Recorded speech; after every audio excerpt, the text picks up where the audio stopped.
Yeah. You said what?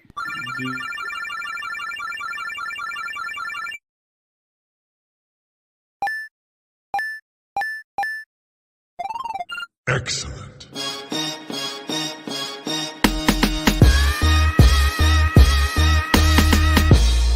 You don't know what you're doing.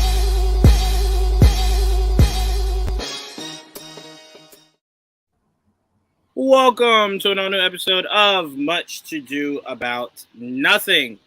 It feels like this week is going to be a jam-packed week full of news, and trust us, we will be here for you guys every step of the goddamn way.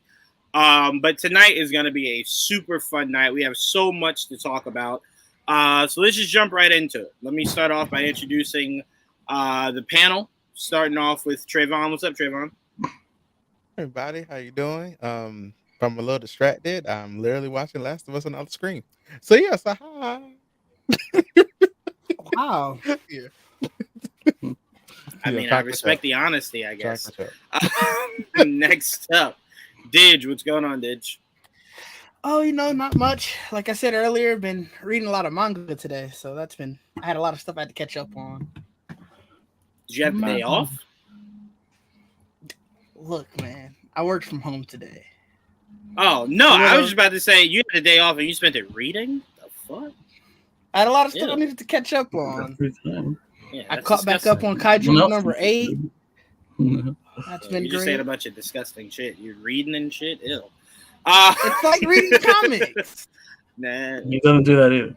I don't do that either. I have them read to me. What the fuck I look Ugh. holding the book, flipping a page. The fuck? Is this Yeah. school?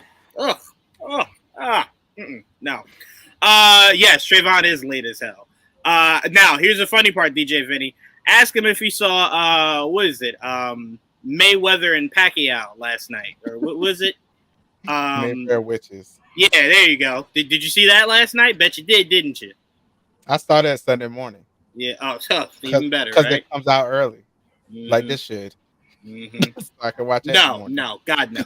I Too much of mean, this could to be possibly be fair- spoiled. You don't want to do that. I You get don't it. want to do that. I like watching Alexander Daddario as well. I mean, I like when stars if put that their was stuff why out at Trayvon midnight. watched it, I would agree. Look, I'm not. Look, see, y'all are being funny. The only reason I'm kind of watching this episode is because I would have heard about it today. So let me see this.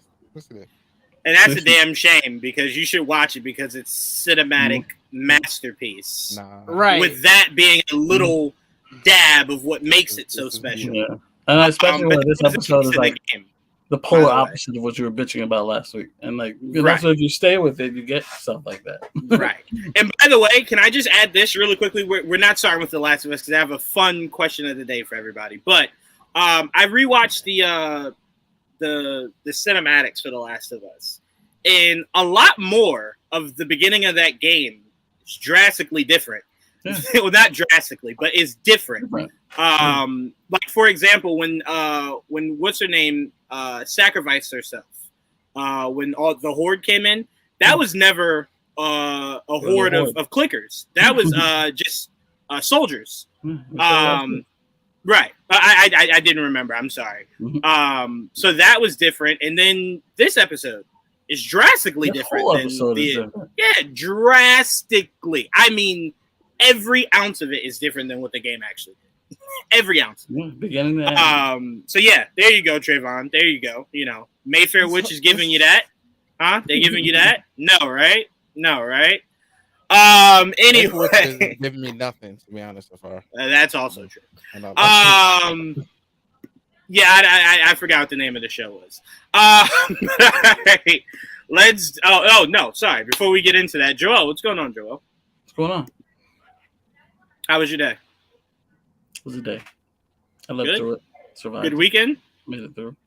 Good weekend. It was alright. You know anybody that got a PlayStation that maybe That's It was converted. really We good saw about the it? photos.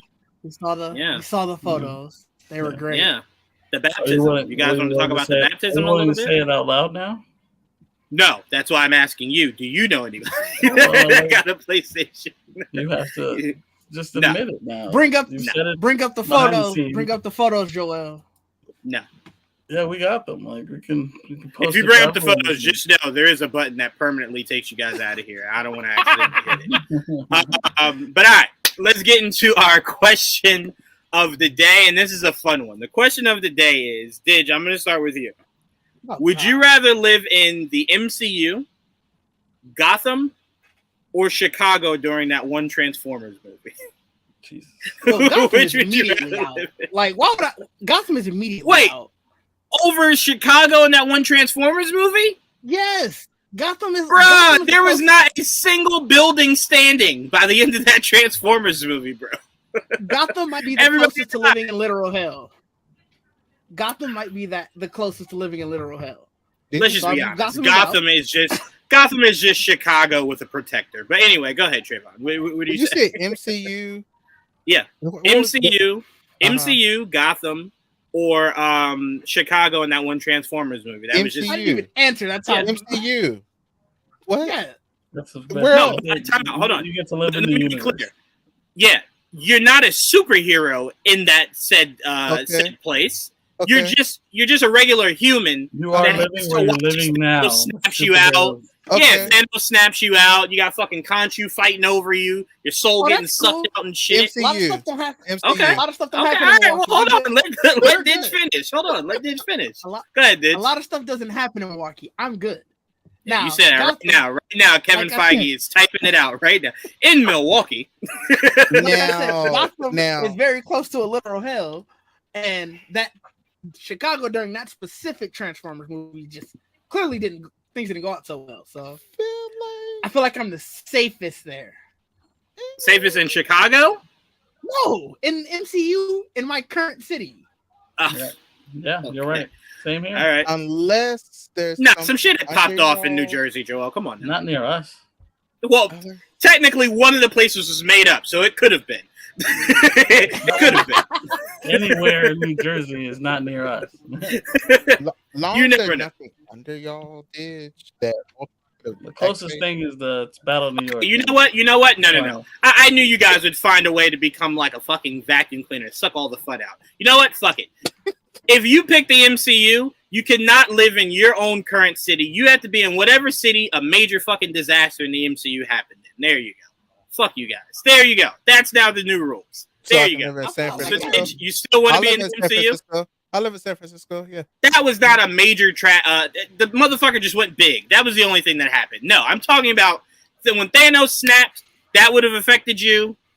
You took a trip to, I mean, I to could've been- Egypt. You saw That affected Khonshu. I could have been wherever. I could have been wherever and got snapped. Like that. Yeah, but you said that like Milwaukee had a fucking orb around it that was protecting you from everything. So I had to open it up a little bit. You didn't hear what I I said. would- It then. was that like New Jersey and Milwaukee was just fucking secluded and shit. No, I said all depends on what's under. us. Trayvon Like, was about to maybe walk Ultron- into it. Yeah. You said what's under you?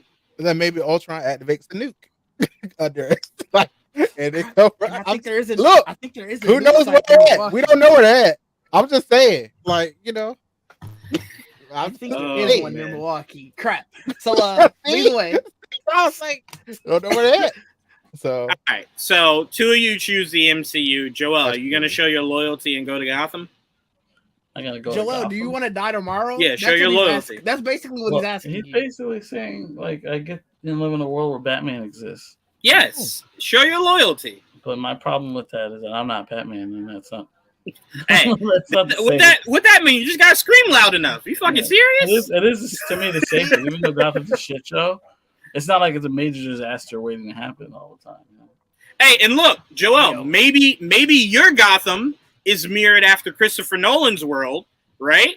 And it's just In Chicago. that's exactly what it was. But in that one movie where the symbol just shined in the sky and everyone said, "Oh, maybe we shouldn't do shit tonight. Batman's out," and they all went home. So you wouldn't have gotten robbed that night, right? They would have just You shined don't it in get the a sky. second- No, If I can't get a normal MCU, you don't get a safe Gotham. You get Gotham at time its out. worst. Time out. We've seen Gotham's where it's not so bad.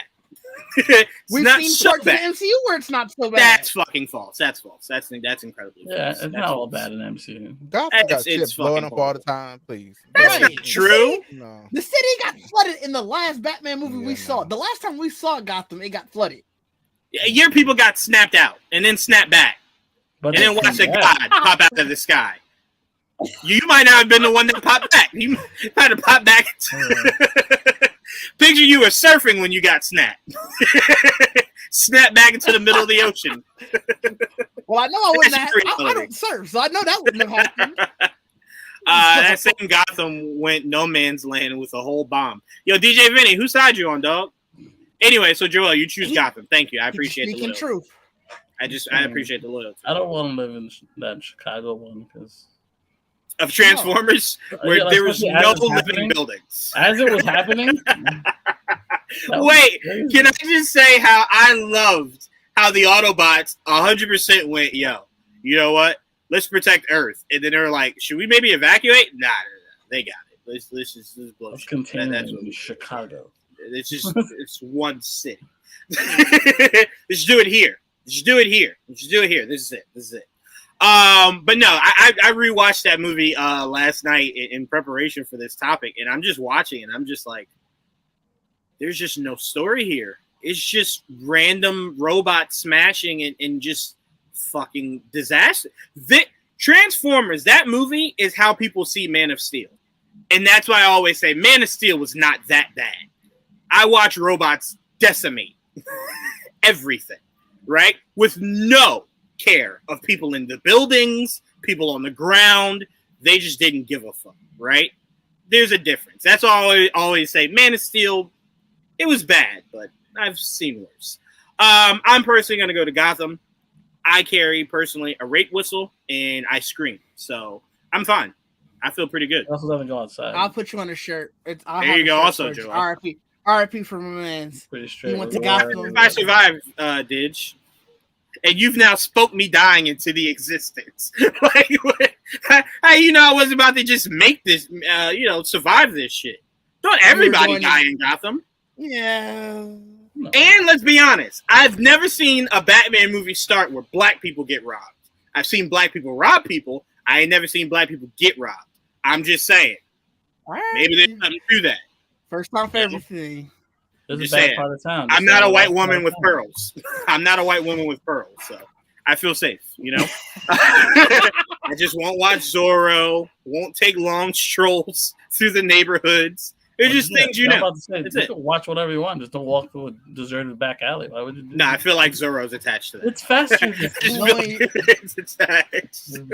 Wait, hold on. Before I bring up your comment, DJ Vinny, we're about to get into The Last of Us. But Joel, what's so hilarious about what you said is, it's called Crime Alley, and you literally decided to walk through it as an easier way to get home. Now, I know what you're gonna say. It might have been the name might have been given after they died in there.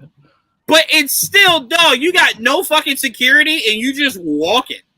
The richest people in all of Gotham. I see your tower right there. You think no one maybe would want to rob you? No You're one? gonna end up stepping on some grass and poison ivy gonna take you out. Hey, I'll take that just to see her. You serious? Joker will take that whistle, shove up your asses and gasses you. Your ass is gonna be dying laughing. It's a plausible thing. Hey, It's plausible. I prefer that over how Wanda killed some of these motherfuckers in the MCU. I mean, if I you ain't going watch out like the that. Harley show. I mean, a lot of shit goes down in Gotham. Right. That is also true. But again, not to black people. So again, I feel pretty good. I feel Yeah. pretty good. Person There's just in a reason why they Or the just don't fuck MCU. with black people. So. Or You're good. No, we've seen the MCU's become more inclusive, so they might fuck around with black Now people you just to don't- now you show don't that they're fair game, right? Like, hey, sorry, we got to stab you today. It's fair game here. Let's see. Or Namor had his sirens make you jump off a building. I saw how sexy Namor was. I'd jump in there without her singing this shit. I'd just jump in there to see what's good. You know what I'm saying? She's single, you know what I'm saying? Is there anything going on? You know what I'm saying? Fuck it, I'll do it. Yeah, you know what? No, I changed my mind. I'm taking MCU. Yeah, I'm gonna take the MCU. Yeah, I'm with you, Didge and Trayvon. Take the MCU. Fuck off. Joel, you're just there by yourself. I mean, cool. That's nice. Who would want to I live in mean, Gotham? by saying Gotham, you say the DCU. I mean, Yeah, there you go. The same shit. As a whole, I guess. No, yes. 'cause if you would have said Metropolis, I might have picked Metropolis. Hmm. You Gotham pick is Metropolis? Yeah. Gotham is hell. You keep saying that, but you act because like it's true. Metropolis ain't hell. The No. sun Not just as don't much as shine in Gotham. Gotham. That's the only difference. They just don't That's get the bad sun in there. and of itself. They just don't get the sun there. It's all right. You The let it city's live. stuck Imagine, in the imagine depression. never seeing the sun. You know how awful that would be? Yo, Gotham does look horrible for you to tell me that there's wealthy there. It's like, well, Right. where? Yeah, Where where's it else going? is you're wealthy? Bruce. It just goes to Bruce. It funnels all to Bruce. Yeah, I figured. All right, let's move into The Last of Us. I liked your answers, Trayvon. I like that you you like to have lived through the Eternals movie. Shit popping out of the world and shit like that. You know what I'm saying? Nobody saw that though. Like, No one saw that, but people did see when what's his name showed up at the end of the movie. yeah, Arisham. Yeah. A lot of people saw that. Yeah, a lot of That'd be people like a was trippy IMAX movie. What the fuck am I looking at? I wonder if they could hear him also. Like when he was talking. I doubt it. Ah, damn, that sucks. You just see it and you're just like, the fuck is happening? Then it just vanishes and you're they like, probably see it, but I don't think they can hear. the fuck was that? It's cool. I appreciate you, Trevor. Considering it All was just Cersei that could talk to him at one point. Right. Metropolis gets invaded. Darkseid. Yeah, I don't know what the fuck they just talk about. Like Metropolis You just be know- safe like that and shit. No, it's safer because Metropolis. At least you know when something because you're gonna see the ship coming. You're like, all right, well, shit's gonna get real. Gotham, you can literally be walking around. You can really be walking around, step on some grass, like I said, Poison Ivy taking you out. Joker come All out. I'm saying is the worst thing to come from Gotham is the possibility of the occasional nuke, right? Possibility. It's mainly just craziness and gunfire. Metropolis has Darkseid popping out of portals, Brainiac dropping down, Doomsday dropping in. The fuck? That's what Yeah, like works. all three of those show up on any random days. Gotham, Yeah, you in can any place. you can literally be That- waking at up in any the point. morning. No. Darkseid can be like, yo, what the fuck is Superman up to? What's up, bitch? Like, that could be Darkseid. What you talking about? That could be At least Darkseid. but he's looking specifically for somebody. In Gotham, they're just looking like who can I mess with today? You know It what? could be me. You're right. Now let me ask you this. Let me ask you this rhetorical question. What happens, say Darkseid beats Superman? The fuck you think he about to do to the rest of the world, Didge? I mean, that's why you I have think a we had justice Gotham League. that happened. What do you That's mean? what- You act like he's gonna just leave. All I'm Gotham. saying is my fear is not that Joker takes over the world. That's not gonna happen. Lex No, Luthor he's can do that shit. no. Darkseid can Joker's- do that shit. Joker's Brainiac. just gonna terrorize everybody in Gotham. That's Yeah, what's that's gonna fine. happen. It's fine. Sorry, we survived. He's gonna make that laugh gas everywhere. Right. They get absorbed by a parasite. Y'all know what the hell Didge is talking about. Metropolis be on some crazy ass shit there. Chips and Sticks, what's going on? All right, let's get into The Last of Us. Let's do it. All right, right after. Trayvon, did you finish the episode? Right after this. Wait, Thank you, Wait. Mike. Thank you, Mike. you watched it that fast? I mean, I was halfway through it when we started. So Did you ever read Joker War? That shit's not canon. All right, anyway. All right, let's get into The Last of Us.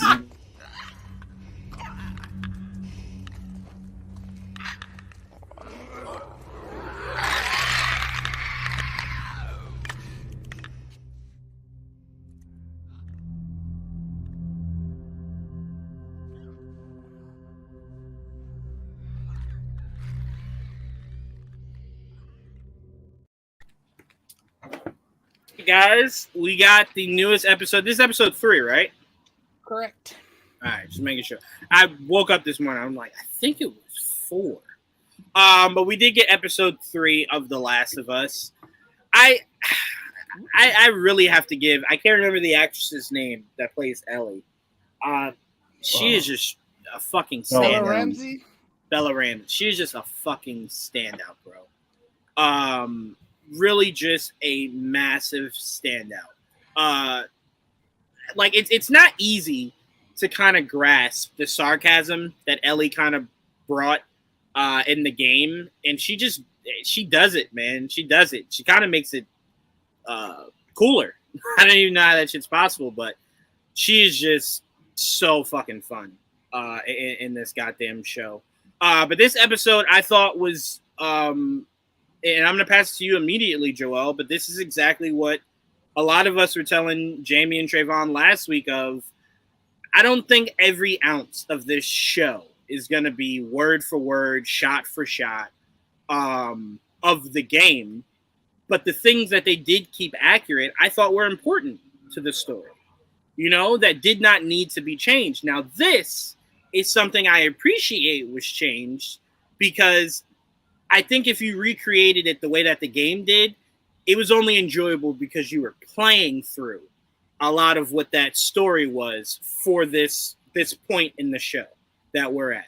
So I'm like, if you chose to make this more story driven, right, where you kind of dig a little deeper into it, I thought this was beautiful, and the way you did it, I thought was beautiful. I didn't see this coming, so for me, this is a pleasant surprise. Now, I will not argue. There's not enough Joel and Ellie for me this episode, but I get it. I do get it for storytelling purposes, and I thought they nailed it. But Joel, let's bring this up. What were your thoughts on this episode? What did I think? It was unexpected and very well told. And like you said, it's very different than what we were used to from the game. If you played the game, you don't get any of this. I think the height that you get is that when he gets back home with Joel and Ellie, he sees that his husband, the guy he was dating, had hung himself because he had turned. Yeah. Right, because he had turned, and there was a lot of resentment he had for him. It seemed like they didn't resolve a lot of things before, obviously. They don't go into detail but he does mention that that's his partner. He knows because he's wearing a shirt that he's like, only he would wear that shirt. Right. So yeah, that's really the extent of that, and then you got to play through and find a part, get for the truck, and then he puts it together so you can drive off. Right. This obviously takes you in a different way. It does the same thing but extended further, because now you go back you go back to 20 years, right, to when it starts again, and it jumps at 3 years and 10, and then then it goes obviously to modern day. And I liked all that jumping around too, because it was I was confused a lot, because I think what confused me the most was how old they looked at the end. Yeah. Mm-hmm. And it just felt like they aged a lot more than Joel did. So when Joel comes back in, it's kind of just like, why aren't you as old looking as they are? You look old, but that's just, as opposed to. I don't think he's as old as they were. That's what I think maybe confused me, because in my mind, I couldn't separate the show from reality. In reality, I thought those actors, being Pedro and the two actors, were around the same age. So for you to tell me to go into the video game world now, that they're different in age, I couldn't separate it. So that confused me a lot. How old are they? You saw Joel with them you saw him with him at one point in the show. Right, and that's what I'm saying. Now seeing them again, it looked like they went from 40 to 60, 65, 70, and Joel just very slowly went from 40 to 41 to 44. Joel was closer in his 30s, I think, when it starts. I think they seem like they were definitely retirement age, and I think that's how, because even in the scene to what Trayvon was talking about, when you saw them together, to me they looked noticeably older than him. Right. To start. Let me, and by the way, everybody that's commenting, I want to let Joel finish, and then I'm going to knock down all your comments, but I do want to bring up Mike's really quickly. I get that, Mike. I was just saying I couldn't gauge in that moment when they were sitting together that there was a drastic difference in age there. To me, they all looked around the same age. So that's what I'm saying. I get your point. I get your point. It definitely made Joel look younger in those scenes as compared to when you see him in the present day. You just don't notice until you see him again in present day. You're like, it's because he looks dirty more than anything, but you can see the That is also true. That is also true. What made it the most noticeable was Tess, actually, because I was like, you could tell how much they aged her up in the present day in the last two episodes. Right. When you see her in the flashbacks and that one, I was like, yo, they did it crazy. Yeah, she looked like she was weathered when we saw her ass. Yeah, right. You definitely the apocalypse took a toll on her. Oh, it sure did. At least compared to Joel, because Joel seems to look fine. Well, to be fair though, no, but also to be fair, remember she had the black eye. She did. Right. She did. But she left. She left it old. Yeah. Which and I'm Joel, I know you said we probably brought this up last week too, but even the beginning of the series with Joel in Tess was different than the game. They started that off by hunting the motherfucker down. So it's like there's a lot that's different. We did kind of make it seem but the conversation did make it seem like it was a shot for shot, and it's not.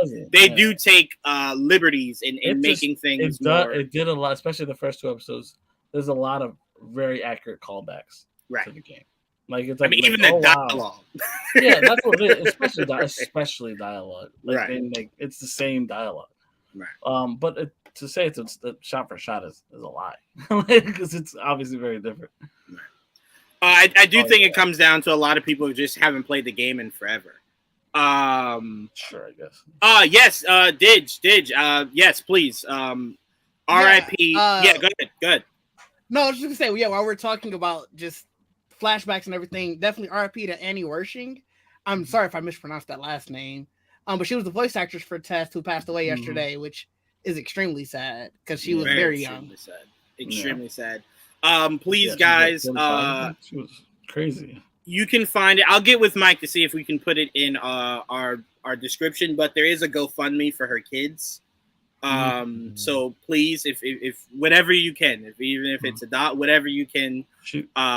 She seemed to have been not only a remarkable actress, but a remarkable mother. So whatever help we could do. She was in Runaways too. I didn't realize. Yes, she was. Oh, shit. Mm-hmm.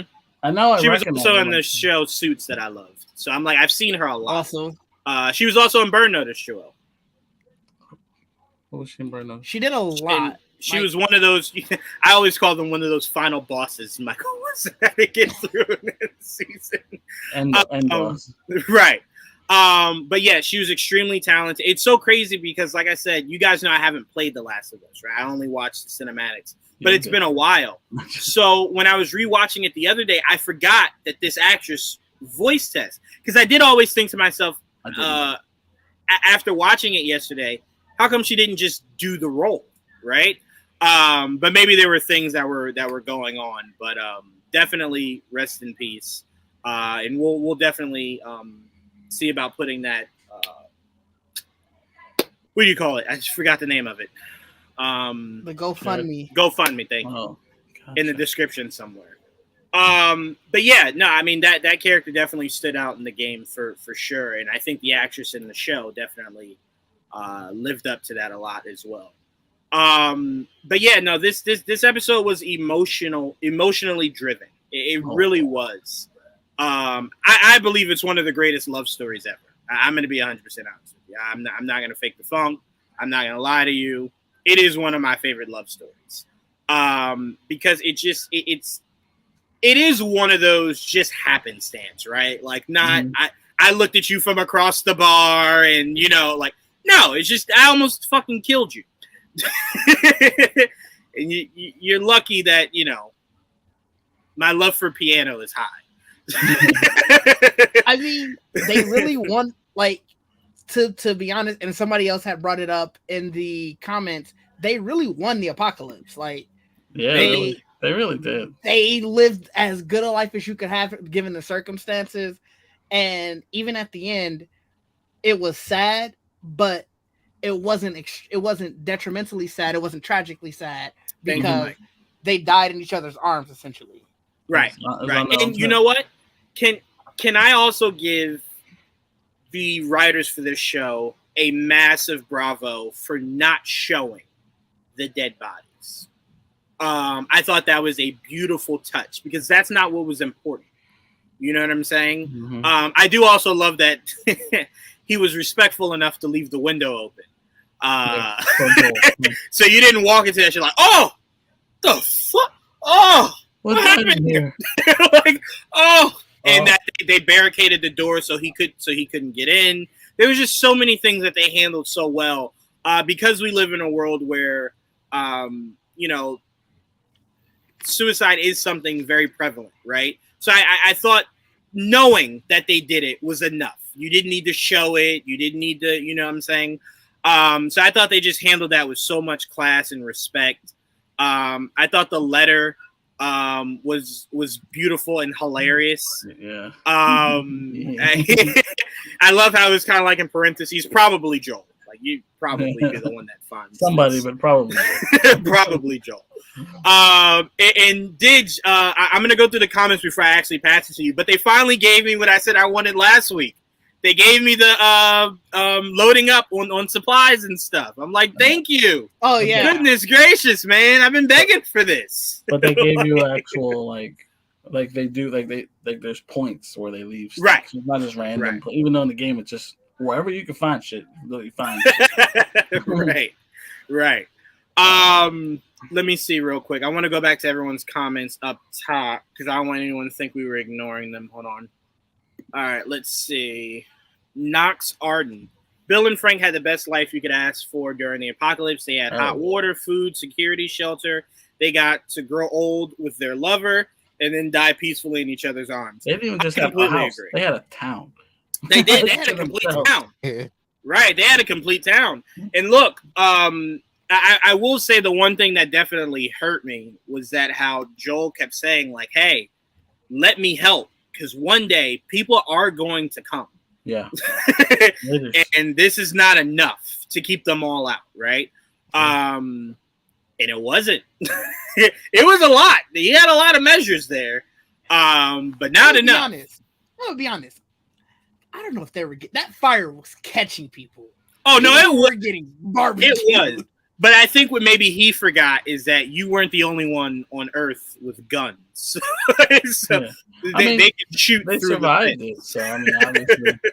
I almost think that fire, like people were getting barbecued, and the one dude he got burnt, and then because he was on fire, he's trying to ran right into the electric fence. That guy got extra barbecue. I don't know, man. That might have been enough. Those Raiders ran back. Gotta love the good old shot for shot remake. Hilarious, Mike. It won't be, but the things they changed fit very well in the overall story. That's true. Yeah. Joel and Ellie were 15 minutes this episode. True. Right. They're not the same age as Joel. That's why. No problem. Chips and sticks. Yeah, we read that. Tess was battle tested. That's for damn sure. That's a good one. And Suits also is a great show. Yes, that was also a comment. You watch Suits, Trayvon? Hell yeah, I watched Suits. Suits, Trayvon? Okay. Yeah. Oh shit, that's my shit right there. Bill is a better man than me. I would have shot Frank. You either go to Boston or go back to the bottom of the show. And miss out on such a great love story. You gotta have some faith. That's why he let him live. He's like, he's pretty cute. That's 100% what he said. He seems nice. Everyone will get what they want. Just trust the process. Don't I'm sure trust that the process. would be Not Philly. Yeah, what better No, I mean it's so funny you say that because to me, I think at the end of the day, he was just looking for someone, right? Deep down, not obviously on the surface, he was this, hard ass, but deep down, he wanted somebody to just share life with, right? He was lonely, yeah. He was, but again, it's hard for people that are so ingratiated in being alone to just open up as much as he was being asked to. Like, all right, I brought you in. Yeah. Sex was great, by the way. You can stay, but these friends, unless we're all getting it on, they gotta go. Yeah. Don't come back. Did you see how Frank tried to lead him into that? He came in asking about, I want to get the boutique together. I want to paint and mow the lawn. All because he knew his end goal was, I invited some people over and we got to do this price for them. We got a presentation. Right. Hey, and you saw how he suckered him. Gave him that strawberry, looked him right in the eyes, and he was just like, yeah, I got you, bitch. They come. I got you. And he's like, yeah, you do. You got me. you got me. All right, now. He was happy. He was. He said, okay. All right, you hitting on some shit now. Can cook. So he was right. Let me see. Hold on. I ain't got faith, Didge. I trust no one. The people are the real monsters in the apocalypse. I thought Frank was gonna turn on Bill. I was not familiar with it. Yeah, that's he did. He did. I had to. Frank, No, Oh, I'm man. not laughing at your comment. I'm laughing at Trayvon's smirk when you said it. He looked up ever so slightly. He's like, yeah, all right now. No, but all jokes aside, like I said, I really do think this was such a beautifully done story. Bringing in Jamie. What's going on, Jamie? Jamie? Nothing much, guys. It's like you said, it was a really well done episode. I finally got that taste of something different I was looking for, and I'm happy. You did. There you go. We said have the faith. We did. We said give it a little bit. You know what I'm saying? Give it a little bit. We also got a little Ron Swanson in it. Right? No matter what character Nick Offerman plays, he has little Ron Swanson in him. I 100% agree. Can't run from it. I also believe Aubrey Plaza has just been that character from Parks and Recs for all of her shows, movies, everything. But to be fair, I do believe in that show. She was just playing Aubrey Plaza, so that's a whole nother conversation. I think it's the same for Nick Offerman. I completely agree. I think there's just go talk on camera. Just right. Now, Didge, to go back to you, your thoughts on the episode as a whole. I loved it. Like we were saying earlier, this is really a storyline that wasn't in the game, obviously. Like, for them to turn Joel needs a car into this, essentially. Right. It blew me away. I do think it was something that was really needed because there are so many heavy moments that's going to come in this series, but to get one that's completely disconnected from everything else because it's not going to be tied around what's going on with because of all of the infection, essentially. So you just get that taste of humanity, and it was really great. And they played both parts so well. I know we said earlier, like, we only got 15 minutes of Ellie and Joel. Right. Didn't really care. It was a great story. Yep, I completely agree. And it's, to me, I kind of feel like for everyone that's ever played the game that felt like when you get to the end, it's like super sad. I kind of feel like this show might double down on that, right? Because if it does things like this, where it just explores things more, right? There might be certain moments that might have been done in the game where it's like a quick 3 seconds, you move right along. They might expand upon that to make you kind of sit with it a little bit more. Like that shit might hurt a lot more than even the game did. So this is another example of when because they said, I think the showrunner was saying that it's less bloody as the game is, like it was raw and violent. It's more dramatic. Like there's more story to tell. I think this is a good example of what they were talking about when they said that. Yeah. And Jamie, as I pass it to you, one of the things I loved the most was Joel kind of having to acknowledge the pain he's having with the loss of Tess, right? Now, the letter was kind of telling him to essentially hold on to, someone, right? And I remember in the game, Joel was very dodgy about what happened to Tess when he was asked, right? When he was asked directly, it was like, she kind of is doing her own thing. And he never told him actually what happened to Tess. He kind of just told him after he lost Frank, like, hey, I get it, right? Like, I get how this hurts. So I like how the show made it to where he didn't even get a chance to have that interaction at all, right? So it just makes it tougher of like, he's still just dealing with that. But what I liked about it is that maybe this is a step in the right direction for him kind of just embracing Ellie, right? That's all you have. That's really all you have. So you find your brother. That's all you got, right? Yep. That's really all you got. So, just be nicer.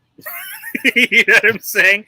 Be nicer, the thing that like hurt at the beginning of the episode when like Joel and Ellie are just coming out of the woods, I guess, and are like reflecting on what just happened, and Joel's like, listen, you don't have to apologize. She's like, I wasn't gonna apologize, that wasn't my fault. I don't know what you was on. And I was like, oh, we're like that, okay. I mean, she's not wrong. She's not. But She was like, he's hey. grieving. She's lucky. Like she came out of that conversation alive. Because if it were me, I'm like, all right, put him up, let's go. But I mean, to be fair though, why I thought it was so important that you gave her kind of that moment was because, again, I'm not equating it, but she did become friends with Tess in their short time together. It hurt her too. She didn't even want to leave her. So I'm like, you're kind of projecting this blame her way, and she's kind of just like, bro, I'm hurt too. Yeah, like I'm hurt too. Don't make me feel like she died because of me. You know what I'm saying? Mm-hmm. So it's she like, also kind of feels like she died because of her, and that's probably just her also trying to. Scared the hell out of me. The fuck is that coming from? Guys, I've been here ever since y'all mentioned Aubrey Plaza. He couldn't It's like he resist. summoned me. I'm looking around like I don't even see a box. What the fuck is happening? Yeah, I call this going ghost, right? So I was just adding, Danny Fancy. Right? I was just adding that Ellie feels some guilt. So her saying that is also it's her snapping at Joel, but it's also her being like, it's not my fault, and she's trying to reason with that within herself as well. Right. She's trying to convince herself that it's not her fault. Yeah. Which is heavy when you're dealing with grief, right? Because you think of all the things that could have been done differently. You know what I'm saying? But again, look, the shit that happened, bro. You know what I'm saying? It's one of those very unfortunate things, but no one's to blame. Literally no one. None of the three of them are to blame. So you got to just, figure out a way through. Is the best way I could really say that. It's just figure out a way through, and that way through, just realizing you have each other. Neither one of you want to be in this situation. Neither one of you asked for this situation. Excuse me, but you're here. Find a way through. But Jamie, you're the rest of you. Excuse me, your thoughts on this episode? Yeah, I had a lot of fun with it. I do the time jumps. At one point, I was like, okay, what date is the present, and are we in the future? I'm kind of lost. Like, what is going on right now? Like, I was still enjoying the story, but I was like, where are we? When are we? Like, I don't know.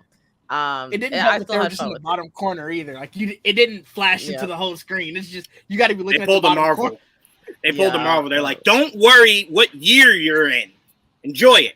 I think it was like especially disorienting for me because I'm thinking like Joel will go meet Bill and he'll like have the conversation, like, oh, Frank, he's gone. Like we were like partners, kind of like what happened in the game. But it of course didn't turn out that way. So I think my like preconception of what was going to happen also made me further confused because I was thinking like, wait, so is this after Joel and Ellie met, or like is this after Joel and Ellie met them, or did this not happen yet, or what happened? But I don't think it was that confusing, like reflecting on everything now that I've seen everything. But that aside, I was like really pleasantly surprised by this like new reimagining of like Bill and Frank's story. Sorry if I like retread on things that anybody else has mentioned previously. You're good. But you're good. Yeah, I was like, at first I was like, wait, was Bill in the game also gay? And I just never picked up on that. But I think like oh, you guys are nodding yes. Okay, maybe I'm yes. I clearly missed that because I was like, I just thought he meant like business partners, like we both run guns. It was definitely very subtle, but we're not willing to be as open as this show was. That is for sure. And here's the thing, right quick, Jamie. You clearly didn't platinum the game because if you grab there's a letter on the desk. You see the and it reads. I felt it. I felt it right here, right here. I mean, I'm saying that because I already know you didn't play it like Jawan, so there's no shade there. You pick up a letter on the desk, and it's a suicide note, and it details their relationship. So he mentions them that they're partners, but if you actually did like the extra stuff in that same room, you get more information about it. Yeah, he basically tries to escape. I did read because after the episode, I went online to see like what the relationship. I know DJ. He came from my life right there. But I mean, that was for vicious, what it's man. worth. I haven't either. Platinums are pointless in the PS3 era. They were too dang difficult. I've platinumed 2 games. Thought you now. were better than Trayvon, I'm bring this down for me. But what was I gonna Thank you. say? Oh yeah. I did some research after the episode because I'm like, wait, was our relationship actually like that? Which I guess from the consensus that we had on the panel, it was. But also it did go into detail about the note that you can find in the game. But like one thing that like the article that I was reading highlighted said that like at the end of the letter, Frank said, "By the way, I hate you," which I don't know if that was to try and make Bill feel better, so that way it's like he's gone, but he hated me. So I guess I don't know, but I don't think that's how grief works, Jamie. I mean, I don't know why he said. I don't think he goes, "I loved you, but you hated me, so this doesn't hurt as much. This is pretty cool." Like, no, I think he's gonna have to sit in that shit. I mean, he was visibly bothered in the game when he came across it. I just really think the game was not interested in really exploring anything to do with that relationship at all. So you kind of just breeze by it. Mm-hmm. So this is a lot more fleshed out about 2 people that just really loved each other. The game was just not hard pressed on caring about that at all. And I feel like they do the main like characters. That's what I'm saying. That's what I'm saying. The game is just like. I feel like they do a better job with those like relationships in the second game because there's definitely like a lot of relationships at play, and Ellie definitely explores some of those, ruins some of them in my opinion as well by herself. But for this episode, I was really happy to see that we like took a deviation away from what I essentially thought was kind of like a bar for bar with what the game was doing. At first, I was kind of scared because we didn't have a cold open. I was like, oh, that was kind of the thing I was looking forward to. Like, don't do this. But then we have like this big expansion upon like Bill and Frank's story, and it was like really like beautifully heartbreaking story. Although I will say, I don't know if anybody else felt this way about the episode, but I felt like I was watching it for like 2 or 3 hours. I'm like, how long is this? What is going on? Like, it wasn't bad, but I just felt like I had been watching for a really long time. No, I didn't feel that. I missed Joel and Ellie. I can tell you that. There was a lot of this episode. I was just like, show last week, I was after the short episode last week, I was like, better give me a longer episode. That's all I can think. No, I think for me, Jamie, I was just more taken by their willingness to go this deep into this story. No. You know what I'm saying? So for me, it didn't feel long, but I will say I did kind of pause it to look at the time because I'm like, y'all not about to end this shit, and I ain't getting more of Joel and Ellie. That shit ain't about to fucking happen. Like this is beautiful and all, but I don't give a fuck about these characters. We're the characters I care about. So I did pause it to make sure I had enough time left. But no, it didn't necessarily feel long for me. It was a brilliant story that I was proud. The Last of Us was I don't want to say brave enough because that's stupid, but that they were willing to go that far into a story that, like we just said, was essentially a throwaway for the game. Yeah. It was an extra hour of on that. Right. So I'm like, I was impressed. I was very impressed, But no, I don't think it felt long for me. Did Joel feel long for you? And Trayvon, I'm going to end it on you. I want you to think I forgot about you. Not really. I did. I think maybe it felt long. If it did, it's probably because there was such a long period between seeing Joel in the beginning and then seeing them at the end. Right. There's a long gap. It's like, like, wow, the whole episode is about a backstory. I'm like, okay. Right. I got plucked into the storyline, so I was just like, oh yeah, this is dope. Then when it did go back, I was like, ooh, there's a larger storyline I need to pay attention to. I feel like maybe I don't know, because the other thing is I'm watching this with my mom, and my mom, she's like an avid Walking Dead fan. So every time something happens, she's like, "Well, they did that in The Walking Dead, so clearly they copied it." And I'm like, "Oh my god, shut up!" But one thing that she did point out that I'm like, yeah, it's a pretty valid point, is the fact that like she's always like, The Walking Dead is not about zombies, it's about the people. And I'm like, okay. And she's like, I really like this episode compared to like the other two. She wasn't feeling so much because we dove into like to Bill and Frank's story. But unfortunately, Bill and Frank's story begins and ends in this episode. So we don't have like greater knowledge on like Joel and Ellie quite yet. And I kind of wish like we got to know some other people along the way. I don't know if they're gonna like stick to like everything. We will, but it's like we know what happens to everybody that meets Joel and Ellie at some point, So I'm like, what's happening maybe next. I'm hoping that somebody will stick around, maybe that we'll get to hang on to and get to know a little bit better. But I really enjoyed this episode. Favorite so far. Before I pass to you, Trayvon, to end this out, Didge Joel, I gotta ask you, do you think we get that hilarious car ride scene in the next episode where Ellie stole some stuff from his house that she wasn't supposed to take, and one of them is the nudie bag?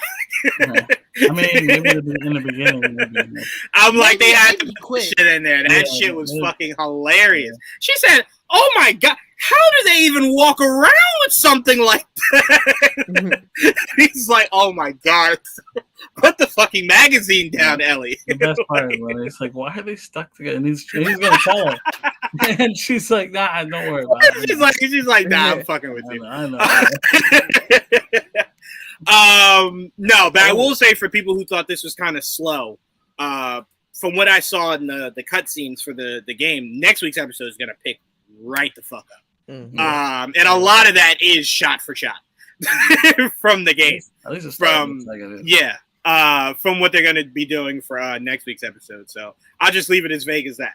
But Trayvon, real quick, before Trayvon goes, I did want to add one more thing that I thought was funny that my mom was like saying. She was like, "Oh man, I really don't like Ellie. She's so annoying." And I'm like, you know what? That kind of tracks for how I felt at the beginning of The Last of Us. So I think you'll grow to like it. I think it'll work. Funny because because Bella is like 19 in real life. I'm like, how old is this girl in real life? Because she's playing younger, right? And we know she's 14 in the game. Something like that. Yeah. She says 14. Well, the fact that she looks and acts like a 14-year-old, she plays it really well. I had to look it up because I'm like, how old is she? Like, because she's playing it very well. I mean, to me, I love it. I mean, because she's experiencing everything for the first time, so you're seeing how excited she is when she gets in the car with Joel, and to her, it's like a fucking spaceship. She's never been in a car, right? Yeah, like simple things that we do every day that you're just like, you've never done any of this shit? How'd you get from point A to point B? The plane right. She's like, you got to be in one of those. That's so cool. Like, and he's like, yeah, technically so did they. And she's like, oh, you're so morbid. Oh. But yeah, so to me, that was a jerk statement. Like you could, it was. That was an asshole statement. But to be fair, you could have just left it. To be fair, his dad skills might be a little rusty. It has been like 20 years. So it's like he doesn't become fatherly. He might be talking to her as if she's like the same age and then looking down and going, oh yeah, that's right, you're 14. I don't really know how to talk to you. Because right after that, when he knew that they were going up to the bones, he was protecting her. Yeah, so it's like, I don't know. Are they rusty? It's like you just wanted to be an asshole there. Maybe, or he might just be wanting to harden her, right? Like, don't just be prepared for everything. I feel like he's got his guard up, so he doesn't want to be like too nice, but he doesn't want to be like the big bad wolf in every scenario. Right? Yeah, he doesn't want to have to be that guy that when she leans in for a hug because she's sad, he like fucking punts her 15 feet, forgetting like, oh, I'm so sorry, you're 14. I keep forgetting. So sorry, come here. I'll hug you. Sorry, redo. But Trayvon, to end this out on this, man, what would you think of this episode? I thought it was very beautiful, very nice love story. Okay. I did get confused at one point because I was like, the time, like the year, I don't know. Maybe I just missed it when they first said the year. It didn't like click with me. I was like, so this is before we met the other people, and now is after. Because when they did the time jump, I was like, okay, well, how is Ellie gonna be when we see her again? I was so confused by that. I was like, wait a minute. It gives like, the date at the the bottom. actress It's the done? first thing that happens. Okay. It happens quick too. 'Cause I had to rewind them. Like, wait, where are we now? 2007, I think that's the first year I saw. September They started- something. And it's It started 2003. obviously 03 when they were rounding up. Then 07 Right. was when Bill and Frank met. Met right, And then 3 years and then later. it did 07, I think 10, 13, and then it jumped to present. Modern day after the gunshot. Yeah. Okay. It jumps 10 years. He didn't meet Ellie till long after. Okay. So it was a little confusing for me at first. I was okay. Obviously, he's not that old, and she's still the same age. So, yeah, this happened sometime in between. I had to look at people's hair to try and keep the timelines Yeah, going. Like, okay, Bill's yeah. not gray here, but he's gray later. So clearly, there's a little bit of gap. Yeah. I don't know. I had to do some detective work. When Bill was all white at the end, I was like, "Wow, okay, so he might Yeah. not survive this." I was like, Yeah. because I'm like, it didn't look like the Bill. When I from saw them Game on Over. the porch or whatever in the wheelchair, I was like, huh, okay, all right. So we're getting a full love story here. They're gonna die. Cool. All right. It definitely had a moment that felt like it was set for a commercial break too. When right after Bill got shot and they like fade out, he's like, "Gotta call Joe," and it faded to black. I'm like, you guys thought this was getting picked up somewhere else, where you're gonna have a commercial. Because that's clearly Just in case. A nice little gap there. Commercial break. But yeah, I mean, y'all pretty much said everything else. I thought, I'm not gonna lie, that's the reason why I went to this episode. I'm not gonna lie, and I kind of watched the rest of last week because I didn't watch it today. So I was like, let me watch it, then so I can be caught up, and then watch this one just because of what I heard was in it. So not gonna lie, that's what pulled me in. Yeah, I'm happy they did this. Did it live up to your expectations? Yeah, I'm glad they did something like this. I'm enjoying the reaction to it. I'm enjoying it online. I think it's fun. Some people have watch the taken it very meltdown. The meltdown. Really? I I saw haven't seen nothing all but that. positive. Oh, I've seen them. Well, there are And people I that still cackle. believe they are Alright, in that's what the you old get. times. So Some people. Fair. on YouTube- I'm not. I guess I should say I'm not surprised, but I was pleasantly surprised by how the overwhelming positive that I saw. It is mostly. They're trying to the hide thing it with, is, it's not like the game. Like that's not the problem. Oh, Right. okay. That's not. yeah, I was about to say their issues were not that it was a bad episode. It was what they chose to make the episode about that Mhm. people have an issue with. But Yeah, those people are just, and I'm like, Yeah. those are those people. See, those are those bitch, people. take it. I mean, I'm honest with you. They should just prepare themselves because you'll get a lot more before you get less going Don't forward. get better. So, I mean, freaking Ellie, she Yeah. last They was don't know. I still, guess they don't know that like yet, what right? were they? They think nobody in this universe is No, like. they have no problem with that though. That's the thing. They have no problem with that. They have a problem with men. oh, I see what you're saying. Yeah, Yeah, they have no problem with that. Yeah. Yeah, Again, small-minded people. yeah. What can you do? But continue to put it out and force feed it down their fucking throat. So, here's hoping next week's episode is the same thing. Run it back on you, bitches. It just starts with Joel tongue kissing a dude. It's like, yeah, you like this shit? Huh? You pieces of shit? Let's do it, Trayvon. But no, grab are a you zombie? Pull a test. right? Exactly. Yeah. So tongue kissing. Are you now in for good for the rest of the season? I'll be here next week. You just will. You're relentless. I'll be here next week. Oh, you're relentless. So I'm very excited with what they're doing with this season because, like I said, it's opening it up. Obviously things are going to be similar because it's so story driven. I might have to agree with Mike. Mike did boldly come out and say, "This is the greatest video game story ever." Interesting. It's really hard to make an argument against it. It's really hard. I mean, obviously, you'd have to go through a multitude of games, but I mean, shit's pretty fucking good. That's all I'm saying. Did you got any arguments against it? let me let the season play out. Okay. Well, no, you played the game and beat it. What'd you think of that story? What'd you think of it? You're talking about just sort of the adaptation, though, right? Or just No. story I itself? think Mike meant the story itself. Oh, Because I mean, Mike, I don't think Mike would have. Oh no, he did see the full season. He did. Oh, so maybe I don't know. I know the words were said. So What he meant by them. So just greatest video game storyline. Ooh, I don't know if I could. I don't know if I can. yeah. I don't know if I can co-sign that. What were you saying, Not- Joel? Video game Story. Adaptation. No.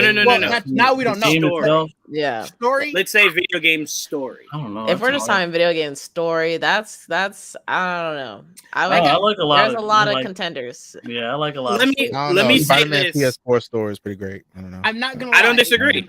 The minute you said that, I immediately was like, Ghost of Tsushima story was better than. I was a Didge. Oh my god, I'm gonna hug you. I only just started playing that game, and I was just like, I'm fucking sold. This is it. Make the movie. Yo. Make the Ghost of- fucking movie. Ghost of Like, Tsushima make is this the shit. first game that I platinumed because I'm like, this game deserves it. It's the first game. Like, So, Took forever. but I love it. immediately was Oh, like, man. that storyline is better. Not Bruh. obviously nothing against the storyline, but that No, storyline no. is so Let me be very good. clear. Let me be very clear. So Dragon this Ball doesn't story seem is like great, too. this doesn't seem like it's an attack at all. This is all subjective. There is no right or For wrong sure. answer. yeah. There For is no right or wrong answer. And I also will go as far as to say, I agree with Mike to a degree, because if you're making a short list, like a top 5, there's no way this is outside of your top 5. The Last of Us. You know what I'm saying? So no matter what games you have as number 1, 2, or 3, you're not telling me The Last of Us is 6. That's tough. You know what I'm saying? Again, we're not making any list or anythings here, but I don't disagree with Mike in that it's one of the greatest video game stories. Yeah. Fair. Yeah. If you want to make an argument for it being number 1, I think there's a very logical conversation to have. And it's also a game, like I've said from the beginning, that it lends itself to being adapted. And Right, it's 100%. Mhm. 100%. Now, if you're 100%. talking video game adaptation, like what I think we all thought at the beginning, then like, yeah, I think it could be, up It's up there there for already. number 1. It's definitely I mean, up there, but that's why I said Its we competition gotta is finish also the not season, stiff. though. what It's if it just falls off a stiff cliff? competition. Yeah. I'm with Dev. Really. I'm with Dev. We gotta finish the season because I've seen like some of like my favorite anime, even though the endings were just like absolutely garbage. So it has to go down the rank because I'm Yep. like it was just the ending was so bad. So as long as I stick the landing, then yeah, I'll give it to him. And I don't have any doubts so far, but I am always not pleasantly surprised. I'm curious Right. how it does end. You say you're Yeah. curious, Well, what, Joel? Yeah, I'm curious how it ends. Oh, got you. Well, if I they're didn't hear you. saying- I'm sorry. Got you. If there are rumors of what season 2 is supposed to be, this is supposed to be just a full game this season. Because they're saying season 2 is supposed to be the second game, which Well, that means we'll get the Not full gonna lie. version. kind of worries me. It scares the shit out of me. Kind of worries me. Yeah, that because I feel like they're really gonna have to do some reworking of the story just to avoid some of the outrage that they got before. And like I feel like it was justified, I feel like it was justified in some not to the point where they're like threatening the devs or like threatening the actors or anything, but just the way the story played out for certain characters. I'm like, they did not deserve that. As I played that second game, I'm like, what cruel bullshit is this? Yeah. I'm like, I don't want to spoil it. So it's like, what happens and then what you got to play through. You kind of conflict. It's very conflicting in the beginning. Yeah, of that a game. lot of people dropped the game after that part. You're A like, lot what of the- people. Are you serious? Yeah. So, I feel like they gotta change that part at the might. very least. We'll see. Well- Maybe they switch it. Who knows? Well, I feel spoiled. All right, let's move on to our next topic. Let's move on. It happened. It happened, and I will not act like I was not happy. Shocked. I'm sorry. It has nothing to do with the shows whatsoever, but once Stargirl got canceled, my mindset was fuck it all. Burn everything down. Burn everything down. A show of that caliber being canceled. Fuck everything then. Everything should go. So I was very happy that the universe felt that and said, don't you worry. Everything will go. It's gone. Right. It's done. Mhm. Everything's going. For me, I am happy that they said that the way that they shot these two shows was that they would have a concise ending. It was nothing that was left up in the air. To maybe it might get picked. You got a chance to do it. Same with Stargirl. They gave Stargirl the same opportunity. Flash will have the same opportunity. Arrow had it. Supergirl had it. I guess you can call what Black Lightning went through. It felt rushed. Like maybe they didn't know that it was going to end this early when they created the show. But sure, I'm with you. Yeah, sure. Like Batwoman definitely. They brought her back. Well, Batwoman, I kind of add more so to Joel to the idea that the CW as a whole was just going down. Black Lightning had ended before that. So I think Black Lightning was more so. No, not super long. It ended. Like Black Lightning, there was no question that like it had an ending. Like whereas Batwoman was it open ended. You know what I mean? Oh, 100%. Yeah, 100%. But that open ended's been closed ended. They're never going back to that. But Titans. What's up with that skeleton? Titans and Doom Patrol. This will be their final season. I'm going to be honest with you. I don't even remember how part 1 of Titans ended. I got to refresh once part 2 comes around. I don't even remember. For the blood. No, I have to because I can't rate my thoughts on the full season. I don't remember part of. I don't think that's fair to Titans. I remember I don't really like the first part, so I mean, I remember I didn't hate it when there were things that were questionable, but this show has made a living off of it. It's kind of their banner. So I'm like, that wasn't really an issue for me, but I do want to revisit it because, like I said, I don't think that's fair at all. Because I wouldn't like it, Trayvon, if it was something a show I was passionate about, right? That you watch part 1, don't even remember it. Watch part 2, didn't like, and said the whole fucking season was garbage. I'll go, but you don't even remember what you saw in part 1. So I don't want to be a hypocrite. So I will go back and watch the whole part 1 and then watch all of part 2 when it airs, just to be fair. But I'm gonna be honest with you. I just stopped watching Doom Patrol.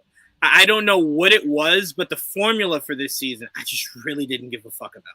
I don't know what it was. It was draining me. So I plan on finishing it as a whole. I think I can maybe consume it better. Like after part 2 drops and then just watching it as a full whole. But Titans, I remember I didn't hate all of it. There was just certain things that I'm like, you try to piss off DC fans with this crazy ass shit you just. I texted you like 5 minutes into the first episode. Oh, 100%. You were just like, yo, what the fuck? And I was like, oh, if Trayvon doesn't like it, let me watch this shit real quick. Hold on. I'm watching. I'm just like, yeah, Trayvon, you're right, dog. I don't know what the fuck is happening here. I don't know what's going on, but this shit is testing my patience. That's for sure. But Trayvon, we've been preparing you for this inevitability of these two shows. Is there any shock here? I started watching Doom Patrol a long time ago. I think after Beast Boy left, so a long time ago for me. That was the first episode. That was the first episode, Trayvon. What are you talking about? I like how you did that. Because somebody who's not gonna know that is gonna be like, he gave it an honest shot. Yeah, Trayvon was in the trenches, I guess, but no. That's all I remember from that show. To me, I remember that wasn't Doom Patrol. I was about to say that wasn't even Doom Patrol episodes. That was Titans. I don't know. That was the backdoor pilot for Doom Patrol, but that was a Titans episode. And then they separated them, and then they said, "Forget that they were together. No, separate." I think I got to. No, I don't remember Cyborg at all. Honestly, to tell you the truth. So I don't think I ever. You sure you watched it? I don't know. No, he just said he didn't. I don't know. He was telling us about an episode that wasn't even Doom Patrol. I don't know anymore. Maybe not. I'm pretty sure I seen some of it. Considering I felt like it's a show you'd like. But... I don't think I thought it would be. I thought it would be because of a lot of the topics and the stories that they were going with. I thought you would be a fan of. Yeah. But okay, no problem. I'm not here to sell you on it. The shit's canceled. No, it's fine. I remember. I think Matt Bomer is playing the guy wrapped up, right? Yes. Yeah. See, that's the reason. Anyway, yeah. So he was. Because they covered him up. Yeah. I see a lot of them, honestly, for a guy that's wrapped up. Well, Well, it does not look. Let's be fair, Joel. It does not look like the face he wants to see. No, I mean, like you see a lot more of him than you would expect. Oh, because they do flashbacks. Yeah, they do flashbacks. Yeah. I got you. I thought you meant when he takes the wraps off. I'm like, no, he doesn't. A whole moment where he's not like he's normal. Like, oh, right. I don't think I got that far. So. But yeah, so Titans. I did watch all of that. I've seen all of that. Yeah, it's time for it to go. Yep. All right. Kind of ready for that to go. That's fine. I have to say Beast this. Boy has not been Beast Boy. You don't have to be ready for it to go. It's on its way out. It's gone. It's not on its way out. Shit's gone. It's gone. We got the other part. You got to finish the second part. No. But the second part isn't like it's a whole nother season. It exists already. We're just waiting for them to put it out. The show's canceled. Like, we're about to just see how it ends. The show's canceled. It's done. It's gone. What I don't like, and this is one of the biggest reasons why I brought up this topic, even though I think all of us knew that they were all going to go anyway, right? I mean, Joel, we've been talking about it for a year. It feels like the writing's on the wall, yeah. Right. I mean, especially with a lot of the actual writing on the paper of last season, felt like, yeah, maybe you should be on your way out. Yeah. But what bothers me is the people that act as if this is something they did not see coming, so therefore they choose to aim their anger at a particular set of people. I don't like that, right? Because it's like, bro, I get it. You loved it. So you're oblivious to all the wild ass fucking inaccurate shit that they're doing, right? No problem.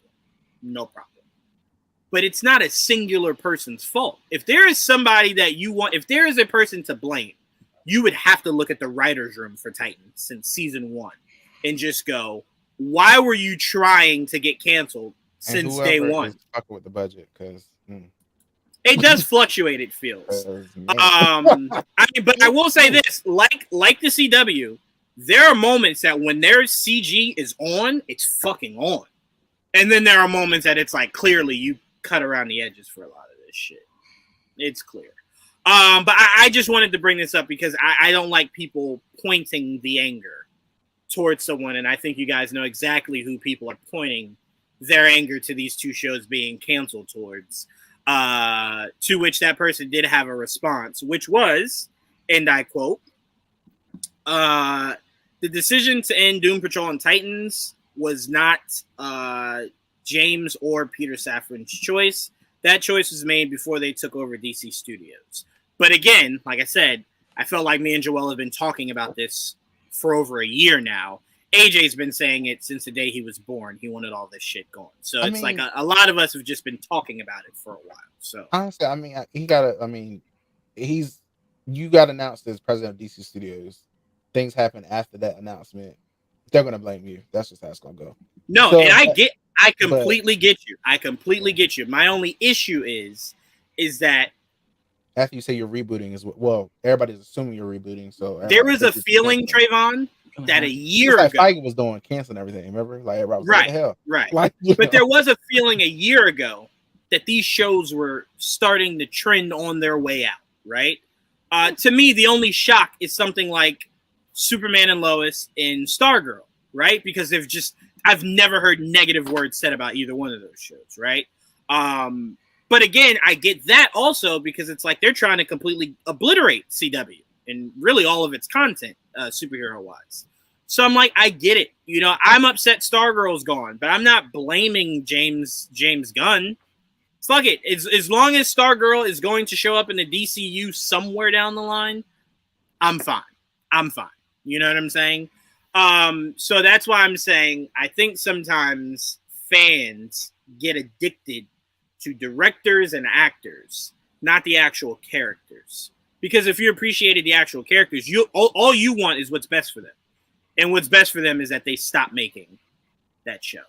I want to say in my opinion. Titans. Yeah, go ahead. I feel like Titans was already like doomed from the beginning. No pun intended. Yeah, but so I'm just saying because it's just you make a show like that, right? Mm-hmm. And I feel like you need the money, and I felt like they never had it from the start.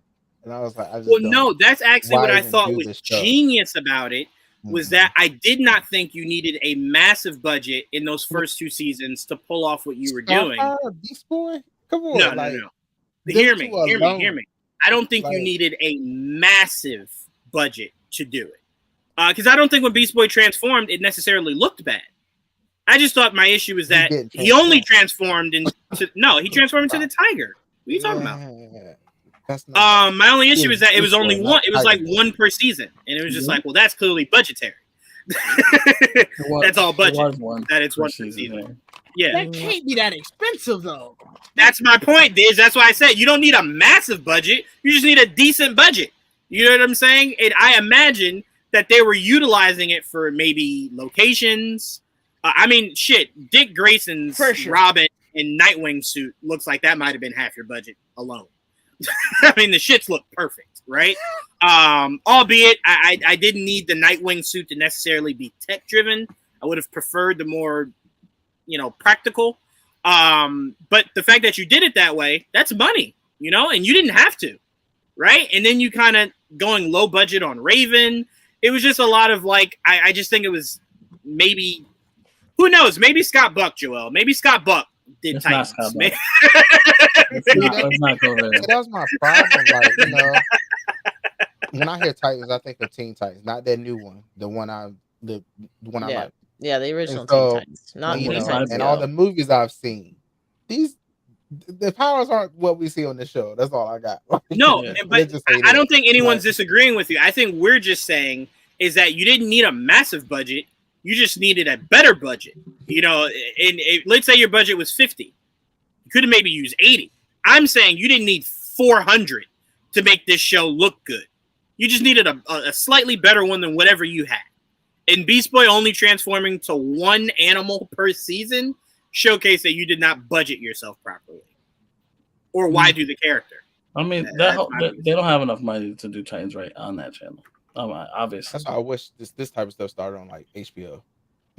But this was, remember, this is DC Universe. I didn't start there, but yeah. But here's my issue. Here's why I can't give it that. Because Swamp Thing looked fucking perfect. But and you could argue that's a bigger budget. Well, there were money, different reasons. There were a lot of reasons for that. But it looked beautiful, and it was using the same production company that Titans and Doom Patrol were using. So I'm saying I just think Titans just wasn't a practical tiger as compared to right. Yes. As a suit. And I mean yes. Yeah. It's different. Yeah. Joel, you shocked at all that this has been made official that these 2 shows are out? No, I'm not shocked at all. I'm upset because I did enjoy them. Titans I have a really love-hate relationship with. And Doom Patrol I enjoy tremendously, even though they make decisions that are a little weird too. Though they're finally going towards a version of the Doom Patrol that I like, and now they're canceling just when they're getting there. It's damn it! we're almost there. We're just very close. But the show overall, I do love, and I do love the Doom Patrol. I like that it was created and it had more than one season, and people enjoyed it because it exposed characters that never get any type of sunlight. So. Nah. At the very least, people at least know who they are, which I appreciate. Titans, on the other hand, a lot of people do know who they are, and that's why people get frustrated because they're like, "What is this or what is that?" And the powers here they don't match, and they don't do this, and they can only go so far here. So at the end of the day, I'm disappointed, but at the same time relieved. It's kind of 50-50. I do want to say because we do have a lot of people in GVN that adore Titans. I mean, they live and breathe it. And I love some of it. Say it again. I love some of it. Right. So I'm trying not to be overtly negative. Like I'm celebrating their pain, but it's just a lot of the thing. And look, I've said this before. There's a lot of stuff in things that I love that I just accept. Right. I turn a blind eye to.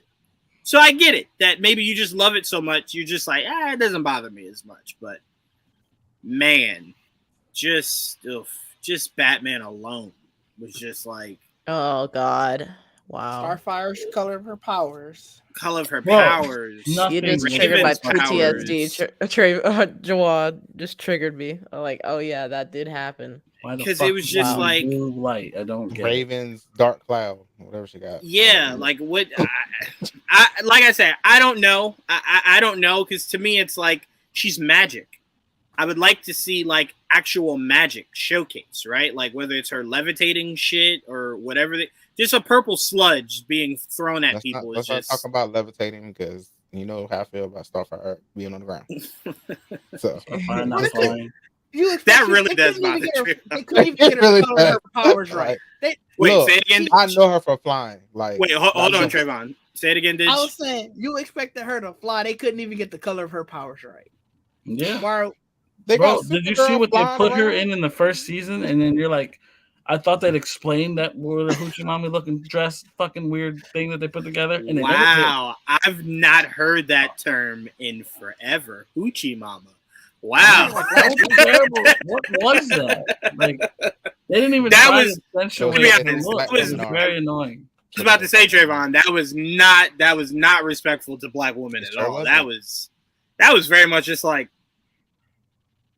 who wrote this? H&M? Like, what the fuck is happening here? Yeah. Who was in your writer's room that said this? Fans will love this shit. They'll love this. That's my And problem. let's have her look like this all season. Let's not even make it go. She wakes up and goes, I need to change immediately. My biggest issue was she actually didn't look bad in it. Like she looked actually really good in it, but all those behind the scenes shots look terrible. You know what I mean? Everyone's first look was bad, and that was not good for her. Right.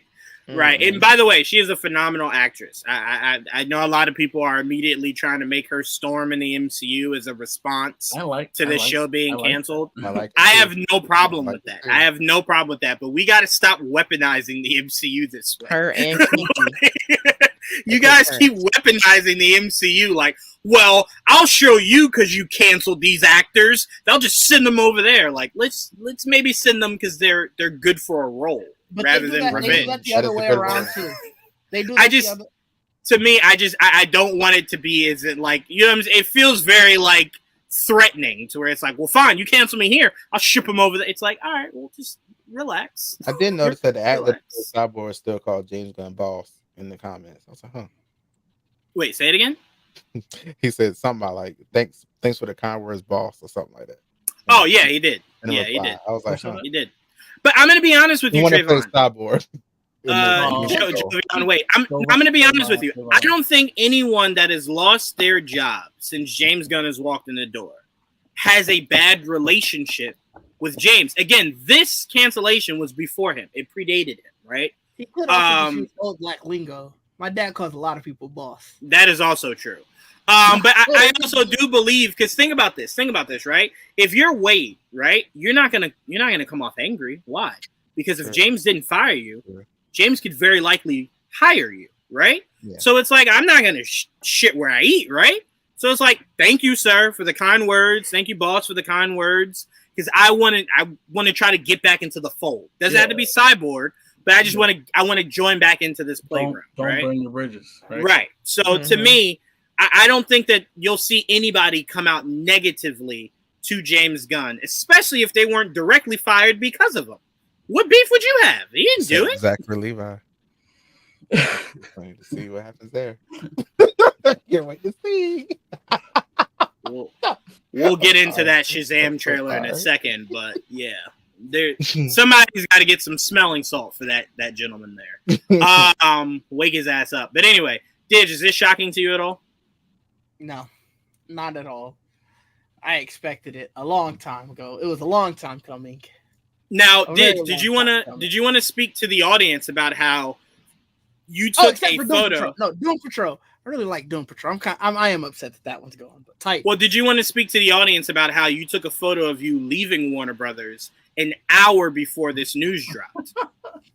Hey, look, sometimes you got to take action. You got to put things in your own hands.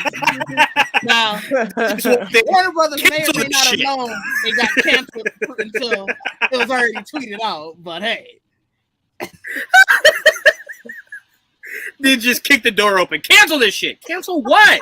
Doom Patrol Titans. Dog, we did that an hour ago. Oh, all right. Well, thank you. Good. Just storm out. Actually, I did really like Doom Patrol, but it was one of those things where it's a soul for a soul. If I had to sacrifice something, I'm sorry, Doom Patrol, but we had to get Titans out of there. Oh yeah. Oh, you're saying if it was a package deal? Oh yes, yeah, 100%. I mean, I'll be honest with you. That even meant I had to get rid of Stargirl. I was willing. I was very much willing. And that show was ingratiated into my DNA. I love that show with every fiber of my being. But yeah, Titans had to go. The abomination needed to stop. It just needed to stop. It had to. You were getting children that were growing up watching this show, thinking that this is what the shit should look like. That can't happen. Yeah. That can't happen. That's what scares me. Yeah, that can't happen. I hate the thought that like, oh, this is what it should be. Oh, this is Titans, no Cyborg. Oh, this is great. Like, no. It's detrimental to our youth. That'll never bother me. Yeah.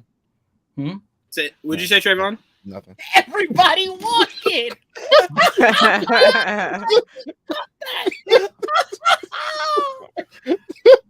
Oh my god! I've been bad since the show started. Oh my god, damn it! She ain't step off the ground once. Damn. She jumped. She may have jumped a little bit, you know. I don't even think she did that. She skipped twice. I don't even think she did that. She ran or nothing, man. I think she maybe lost her footing more so than jumped. But Joel, what were you saying? What were you saying, Joel?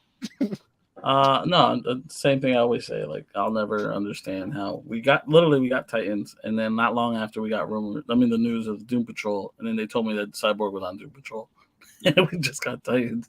I'm like, yo, that was like I felt that was like a personal shot, and I don't like that. I mean, I'm going to be honest with you. This is going to sound wild.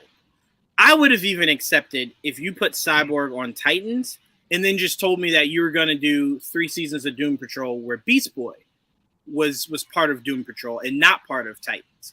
I could have swallowed that better because he was a part of that team at one point, right? So you could have been saying that they're not in the same universe, you know, whatever the case, and I could have accepted that. But you taking a Titan and saying he's now part of Doom Patrol, I just didn't understand that. You had a character you could have accurately played with, and you chose one you shouldn't have? That to me is what was most confusing. Like, why did you go for the one that you shouldn't have? Why did you walk right over Beast Boy? Beast Boy definitely fits better than Cyborg, but whatever. Oh, for sure. Yeah, for sure. That was just again, it's confusing. Batman was committing suicide. Enough. Did you have anything else? Go ahead, Joel. I'm sorry. No. That's Titans. I had nothing, guys. Like I said, a soul for a soul. If I had to give up Doom Patrol for Titans, so be it. I'm sorry. Fuck it. I mean, they came together. They were gonna die together. So hey, it's a shame. Do you guys honestly think that Superman? I don't think Superman Lois gonna get canceled. Yeah. Yes, 100% it will. Stargirl got canceled. I think that's also on its way out. What are you talking about? Well, we're on the 3rd season, right? Yes. Yeah. What are you talking about? 100% is gonna get canceled. It's done really well though. Like, it's not. It is. What the fuck do you think Stargirl? I'm sorry, my anger's not towards you. Stargirl is on CW. What do you think Superman and Lois take place? It's co-financed by HBO Max. I feel like it can be. So is Stargirl. Stargirl was not shot by CW. And plus, CW. You don't care about Stargirl, so you're shitting on it. I get it, but it's literally the same thing. It's different. CW thinks their target audience is 56. Right. I never forgot that article. They think their target audience is 56. I remember that show is gone. I'm gonna be honest with you. There are 2 sayings from companies I will never forget, even on my deathbed. It is Netflix saying we don't cancel good shows. it's don't bring that back up. Don't bring audience is 50. Like what the fuck? What 50-year-old is watching this shit? I was so upset about that. My face got hot last week. I didn't tell you guys my face was hot. They renewed the recruitment with Noah Centineo. They did. They renewed that. Now I'm gonna be honest with you. It's not bad. Let me be very clear. It's not bad. I ain't even saying it's just nowhere near as good as half the shit they always cancel. That's my only issue. Let me be honest with you. Damn. Joel heard Cyborg was on Doom Patrol and was like, and I took that. Oh, Joel did. Yeah, I took that Joel did. He turned into full Michael Jordan when that happened. I remember that. Person. Just got that in the movies. so honest, now you're doing it on TV shows. Yeah. I mean, that's true. All right, Jamie and Trayvon, take a break for being gross. Jamie, was this shocking at all that these two shows got canned? No, not at all. I'm very similar to Joel. You know, part of me is sad. The other part of me is kind of relieved that the pain is over. You know, it's sad. Storm is over now. I feel like I'm more sad because, you know, people spend a lot of time and like this was like their jobs that they were doing this and they enjoyed doing that. I feel more sad about that than losing like, you know, the history of Titans show, I guess. But they just like I don't think they did a good job. I don't think they did a good job. Like maybe in another life they could like try with the same cast, like rewrite some things. No. Hopes in the multiverse it was better. No. But you know, no. Maybe it was good on Earth too, is what she said. Right. No. Yeah. You know, now that you brought up Batman, which I really tried to forget, now it's just like it's back. I'm upset. Remember the fuck Batman lead in, essentially? Yeah. No, I'm gonna be honest. Only reason I accepted that was that it felt like it was letting you know there's no Batman here, right? This is about the kids. That wasn't wild to have as like one of your first or second trailers. No. Time out. Fuck Batman wasn't what I thought was wild. Who said it is what I thought was wild. Especially if you were gonna bring in Jason Todd down the line. I'm like, you had Dick Grayson say fuck Batman? Well, I don't know if I like that. I'll put all of that together. Gotcha. All of that together. Like, just for you to lead with that, as like I said, I can't remember if it was first or second. The first, but trailer, it was first trailer. Yeah, it was the first trailer. Yeah, because there was a Red Band trailer, and that's where it came from. It's a Red Band trailer. And I just remember, man, like this is what this is about to be. Really? This is dark. All right. And I'm gonna be. I had so many high hopes because I kept telling myself, this feels like Ben Affleck's Robin. Like, this is Ben Affleck's Robin. Maybe they'll connect it one day. And the more and more it became abundantly clear that would never happen, the more and more I was just like, I'm kind of resenting you. I don't like this. I don't like this at all. I just picture in the lead, I'm like, maybe today's the day they're going to show it. No, it's got to be today. It's got to be today. And your hopes just getting lower and lower. Bro, by the time you get to the finale and they're showing Batman and Dick Grayson's mind murdering, and it's just like, I feel very uncomfortable here. I don't like any of this, even if but it's I dream. was thinking that Batman I like that at the end of it all, because what we got afterwards was like, oh yeah, it snowballed into something worse. Yeah. They progressively said, yeah. When we said fuck Batman, we were saying it as writers, not the actor. We meant fuck that guy. So yeah, that hurt me. Room obviously does not like Batman, and I took that personally. I mean, not even Titans 100%. The fuck they did the Donna. The fuck was that shit? We do the Donna. God, that was bad too. We do the Donna. Come on now, man. And look, that's why I said what Jamie, Didge, and Joel are saying, I really feel. And that's why I said I'm trying not to be mean to people I know that loved it. Because they did. I thought Trigon was done beautifully. I thought he looked awesome. I thought that was great. Could have been a little bigger. Fuck it, whatever. More than an episode. Could have also lasted, no, not just an episode, the 5 minutes of that battle in that episode. So, I mean, whatever. The Blackfire tease was cool, and then, I don't know what happened. But what? And then she just slept with Connor. Like, yeah. Oh, Blackfire. Yeah, well, I didn't like that. That tease was great. Yeah, the teaser is a villain. Cool. The suit looked cool. Yeah, that was weird. I wish it was an actual villain. I don't know what that was. Okay. Yeah. Because first of all, you know what was confusing about that, Joel? You have a massive team. Yeah. Why do you feel the need to make it bigger? Like, you already can't enhance enough of the individuals. Yeah. And you want to add more to the team? And it's in the season where you have a human villain. And it's like, yes, right. Why? DC really thinks that humans can do anything. They're like, oh, a god, send a human. Nah, send Dave. Yeah, send Dave. Fuck him up. It's like, What are you doing here? Send Superman. No. Send Dave. Dave will handle it. It's like, you are fucking weird. Superman's flying from the sun right now. Right. They were using the guy from Deadpool 2. That's who they were using in all these writer rooms. Anyway, whatever. They're gone. Happy days. Dave is a bad dude. Yeah, that's what they're fucking acting like. Yeah, send Dave. Dave will fuck him up. All right, we got 2 last topics before we get out of here. The first one is let's talk a little bit about, we got another Shazam trailer. Mm-hmm. I do not mind this poster. A nice poster. I think it looks pretty cool. I don't have any issue with it. Again, I was telling Joel, I don't know what it is, but that trailer really didn't do anything for me. And before anyone, well, no. Here's my thing. I'm going to be completely honest. Every time people say that never is an issue for me, because to me, when you say spoil a movie, that means a trailer gave you the beginning, middle, and end. And I've never seen a trailer do that. I might have seen a trailer show you one of the biggest parts of the movie, but I've never seen a trailer give me the beginning, middle, and end. And as long as you don't do that, you didn't spoil anything for me. You might have showcased that the best scenes, this is all you got. But that to me isn't a spoiler. It can still be a good movie.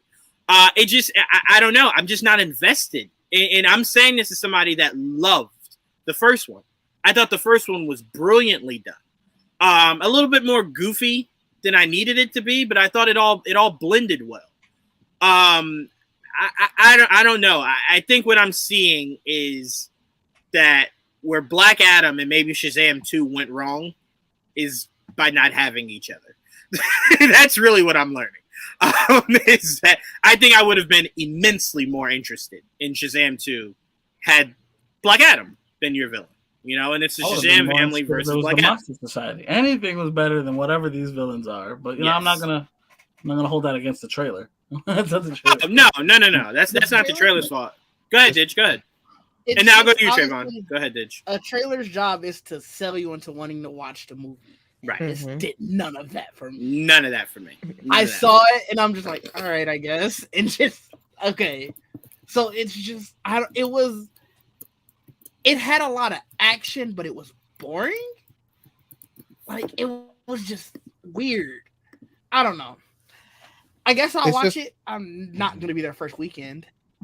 I'm definitely gonna be there first weekend. Oh, not just first night. But I'm just saying.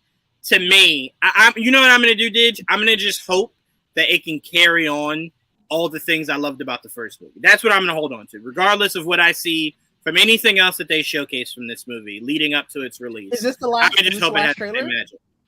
No, the movie doesn't come out till March.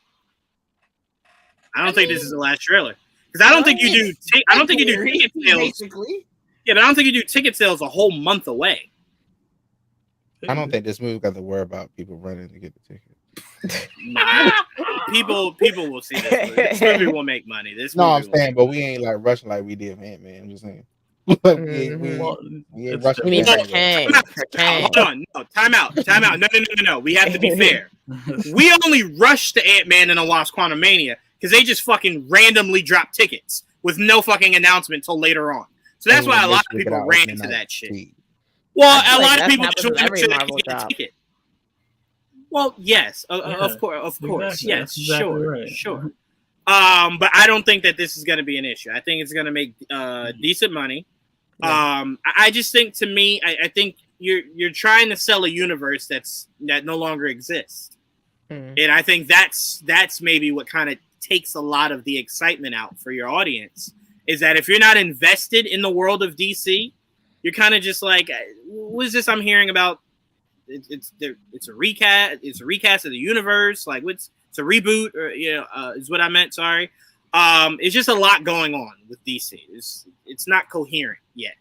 So I think those things will hurt a lot of these movies. But I'm still gonna go see it opening night. And I just hope that the magic of Shazam 1 can carry into Shazam 2. I'm just saying the trailer didn't do it. I've seen plenty of trailers that I loved, got into the movie, and hated the movie. So this could work in the opposite, right? I don't like the trailer. Sit down, enjoy the movie. So for me, I'm just stating that the trailer didn't do anything for me.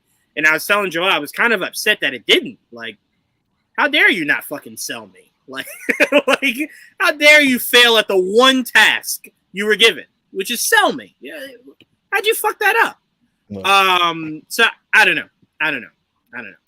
I think I love the first trailer because they didn't show you as much, right? It was very much just focusing around where the kids are today, you know, them kind of trying to adjust to their powers and whatnot. And that just seemed like all the fun of the first one. And then now that you get more story of it, kind of just like, I don't really give a fuck. That's just me, but go ahead, Trayvon. No, I'll just, you know, I'll be there for Ross Butler. I'll be there for Megan Good. I'll be there. You'll be seeing the movie, is what you're saying. No for those people. But you'll be seeing the movie. Profit. I'm like, I don't think your screening will only show those characters in that said movie. You'll be watching the full movie. So I mean, yes, I get who you're there to support, but essentially you're just saying you're going to see the movie. If they just had a showing that just showed, right? Where everyone's like, no, I paid my money. I'm only here for these few people. Only show me the scenes with them. It's like, but that's only 5 minutes. I'm here for 5 minutes, then get the fuck up out of here. Well, when I tweet, those people will be in the tweet. I believe you, Trayvon. I wholeheartedly believe you. But what did the trailer do anything for you? I just felt like it was way too much when I saw it. I was like, oh, wait, you showing that and that? What is it? What is that? What is R? It's just a lot in the trailer. Of like, I should have showed all that. But I get it, you're trying to get people to see it, but it didn't help or hurt, I guess. I don't know. Just like, okay. I feel like it hurt. This movie isn't like something like, even when it was, you know, announced or it finally came, because, you know, I kept saying, I was like, they need to hurry up. These kids growing up. Like right. Now they kind of lost interest. It took so long. Like, so it's like, okay, finally coming. Yay. Good for y'all. But I know y'all on the way out. So it's like, whatever. That is one thing that when James Gunn does Shazam again, one thing he should think about is that I never really need to see him as Billy. Like, like, if I'm being honest with you, I never really, like, even in his own movie. No, I get you. I'm saying I don't need to see, like, you can have him a few times, but not as much as they had him in the first one, and we're assuming they'll have him in the second one. More like this, I want him more, kind of more like that. Yeah, kind of more like that. I mean, I'm here for Shazam.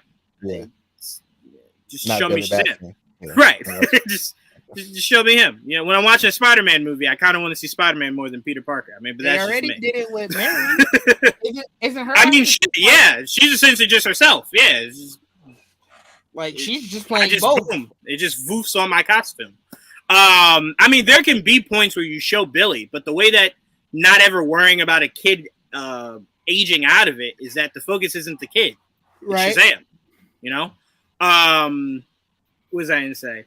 But as far as to what you and Didge were saying about showing too much, to me, it's like context is missing. Like, I don't think they showed too much. I'm sorry. I thought you were agreeing with Trayvon on that. No, I just think they showed. I just think they showed a lot of action. I think it's going to be what you're about to say, is that they showed a lot of action that just kind of meant nothing.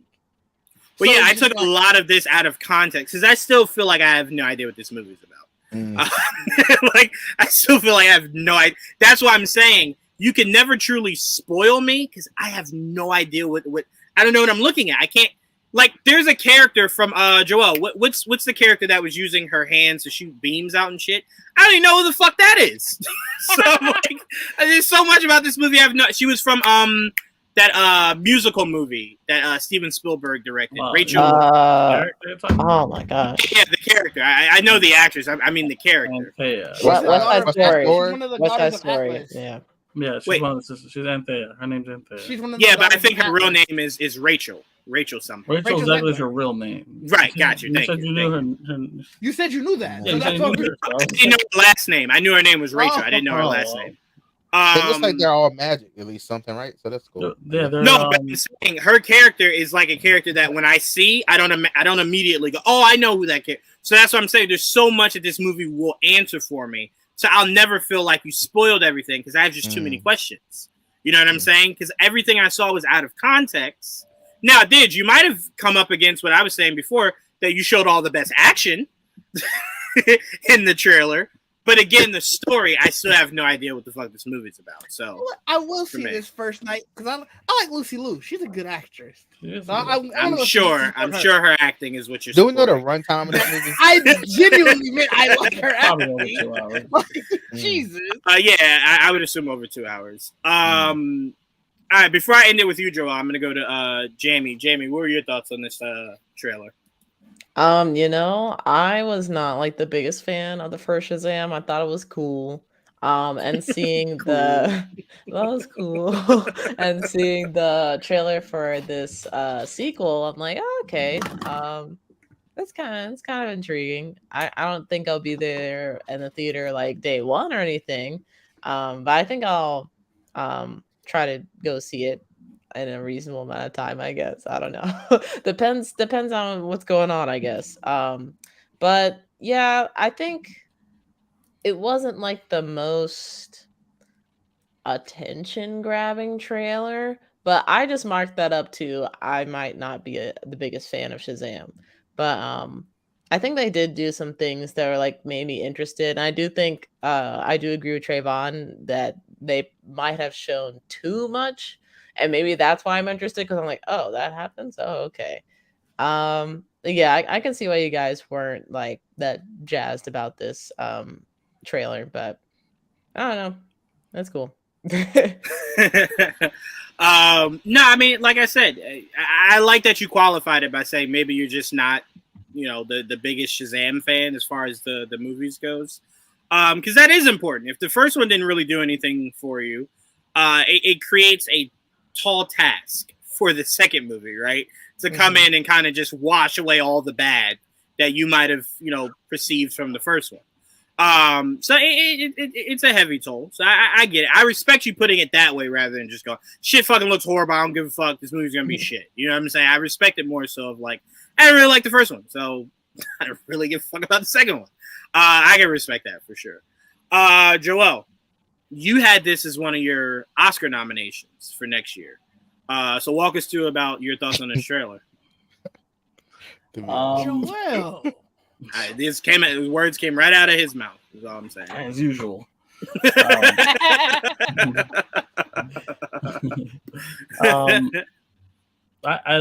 terms of the trailer, it didn't really move me either way. I didn't dislike it. I know I was actually surprised people disliked it as much as they did, because it was just a lot of hodgepodge of action. I mean, that's more than fine with me.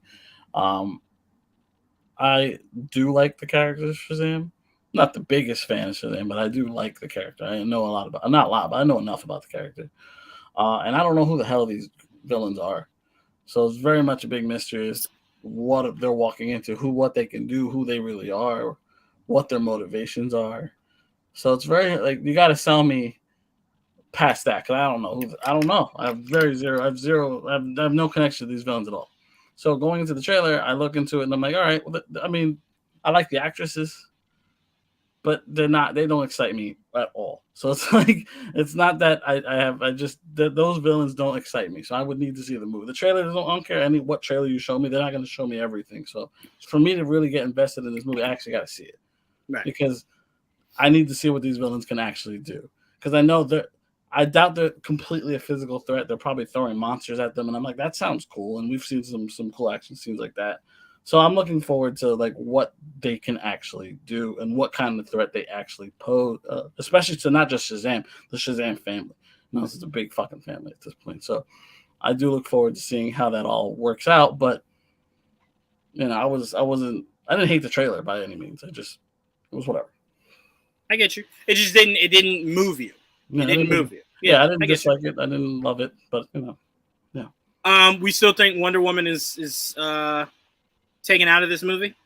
Taken out? Mm-hmm. Why? Why'd they take her out? Because I kind of feel like if you keep her in, it'd be the equivalent of you keeping the Bruce Wayne end credit scene for Aquaman. That's if it's a cameo. I don't know if she has a cameo. Oh, you're saying you might think it might be more than a cameo, right? Oh, if it's more than a cameo, then no, she's in it, and I think that creates a lot of confusion. But if it's just a cameo, you got to take it out. You can't keep that in. I don't think it's a straight cameo. I think we would have heard about that by now. If it was, I think we would have heard if it was more. Oh, if it was removed, got you. You know, you would have heard news like, oh, they cut her out, but like, because I feel like we never heard 100% that it was kept. It was just that she shot for it. That's what I thought. That's what I thought. I'm not saying that was what happened. I thought we heard she shot for it. Oh wow, yeah, I completely missed that. Then I saw it 3 times. I saw it 3 times. And, oh god, then no. Of course I didn't see that shit. Her shoulder. I thought you were gonna say like her crown or some shit. Her shoulder. Yeah, I might have fucking thought that was Helen Mirren's shoulder. I don't fucking know. Right, that probably looked right at it. Okay. Less recognizable, but okay. Right, I looked right at that shoulder and went. Let me go with the old shoulder and then got to confuse that one. Hey, Helen Mirren's sexy. Don't keep old out your mouth. Watch you can't your tell mouth. the difference between Helen Mirren's shoulder and Gal Gadot's shoulder. Shoulder's a shoulder, dog. Sexy is sexy. I don't know what you want from me. What you want from me, dog? I don't have ageism like you. Anyway, let's move on. All right, our final topic before we get out of here. We're setting sail this year, guys. We're setting sail this year. I will say, and I'm going to bring up the other photo too, Joel. Just looking at a poster, because usually posters don't really do anything for me. But this is the most Luffyism of Luffy you could ever imagine of grasping for this, right? Like, this is a way of kind of making fans that are excited for this show go, okay, this could be good without fully going into it, right? You just back of the head, arm up, feels like Luffy, right? You just get the feeling of it. That's it. You know the best part about it is it's one of those posters where it looks, at least from far away, like it could be animated. When you look close enough, it's actually a person. Right. It's like oh, this looks. That's what I thought. That was genius, because this easily could have been, like you said, one of the anime posters that they might have had laying around somewhere, right? But then you're like, no, that's for real. So for me, like I said, I'm not the biggest One Piece fan. I am. Because let me be clear, it's not because I don't like the show. It's just because I'm not committing to all that shit. It's never gonna happen. So for me, I will allow the show to be my introduction to One Piece. So for me, that might be me putting too much on a show from Netflix. But again, my standards are, you say, you don't cancel bad shows. So in my mind, you don't make too many bad shows either, right? So I'm expecting this to be good. I'm expecting this to be as good as I thought. What was that one, Joel, with Cowboy was Bebop. it? Yes, Cowboy Bebop. Fucking loved it. I don't care what a hater got to say about it. I fucking loved it. Loved every second of it. I actually thought it was more entertaining than the actual series. So for me, not watching One Piece, I believe there's nothing this could do to ruin anything for me. So my expectations are low. My excitement level is fucking through the roof. I love this poster. Joel, because you co-wrote One Piece, what are your thoughts on this poster? What are your thoughts on this Wish poster? I could take credit for all of that. I like it a lot. I love this poster. When I saw it this morning, I'm like, I had to look at it because I'm like, this is nice. It's so simple, but it does the job. You know what I mean? Right. It really does. But it keeps the mystique. We're like, I want to see what it looks like at the front. I do. I love it. It looks really good. I love the poster. I really do. Yeah, I like I said, I thought this was a good way. Actually, Trayvon, can you bring up the other one? I love that poster. Yeah, let's bring up the other one. But Jamie, as our resident animeaholic, I give you that award over Ditch. Ditch is like, wait, what? Yeah, I give you that award over Ditch. There was a day. Ditch is like, all right. Here, so that you know what I'm saying. But no. What are your thoughts on this poster? Is there any excitement for you for this show? I thought the poster looked really great. Like Joel was saying, at first I was like, wait, is this a real picture or what's going on here? So I had to really look closely to see oh yeah, that's a real photo. So I've kind of, I won't say always, but I would say it's been a good while now that I've known about the One Piece project that Netflix is doing, that I've been excited for it, because it looks like they are trying to go the full distance with this and trying to do it justice. So we'll see what happens. Cowboy Bebop, even though I don't think it was really Cowboy Bebop, I didn't think it was a bad show. So I'm not as Wait, attached. hold on. Let me see if I can spin you in a web here. Why didn't you think it was Cowboy Bebop? Because it wasn't. No, did you watch your mouth? Jamie is talking. Jamie, why didn't you think it was Cowboy Bebop? I thought that I'm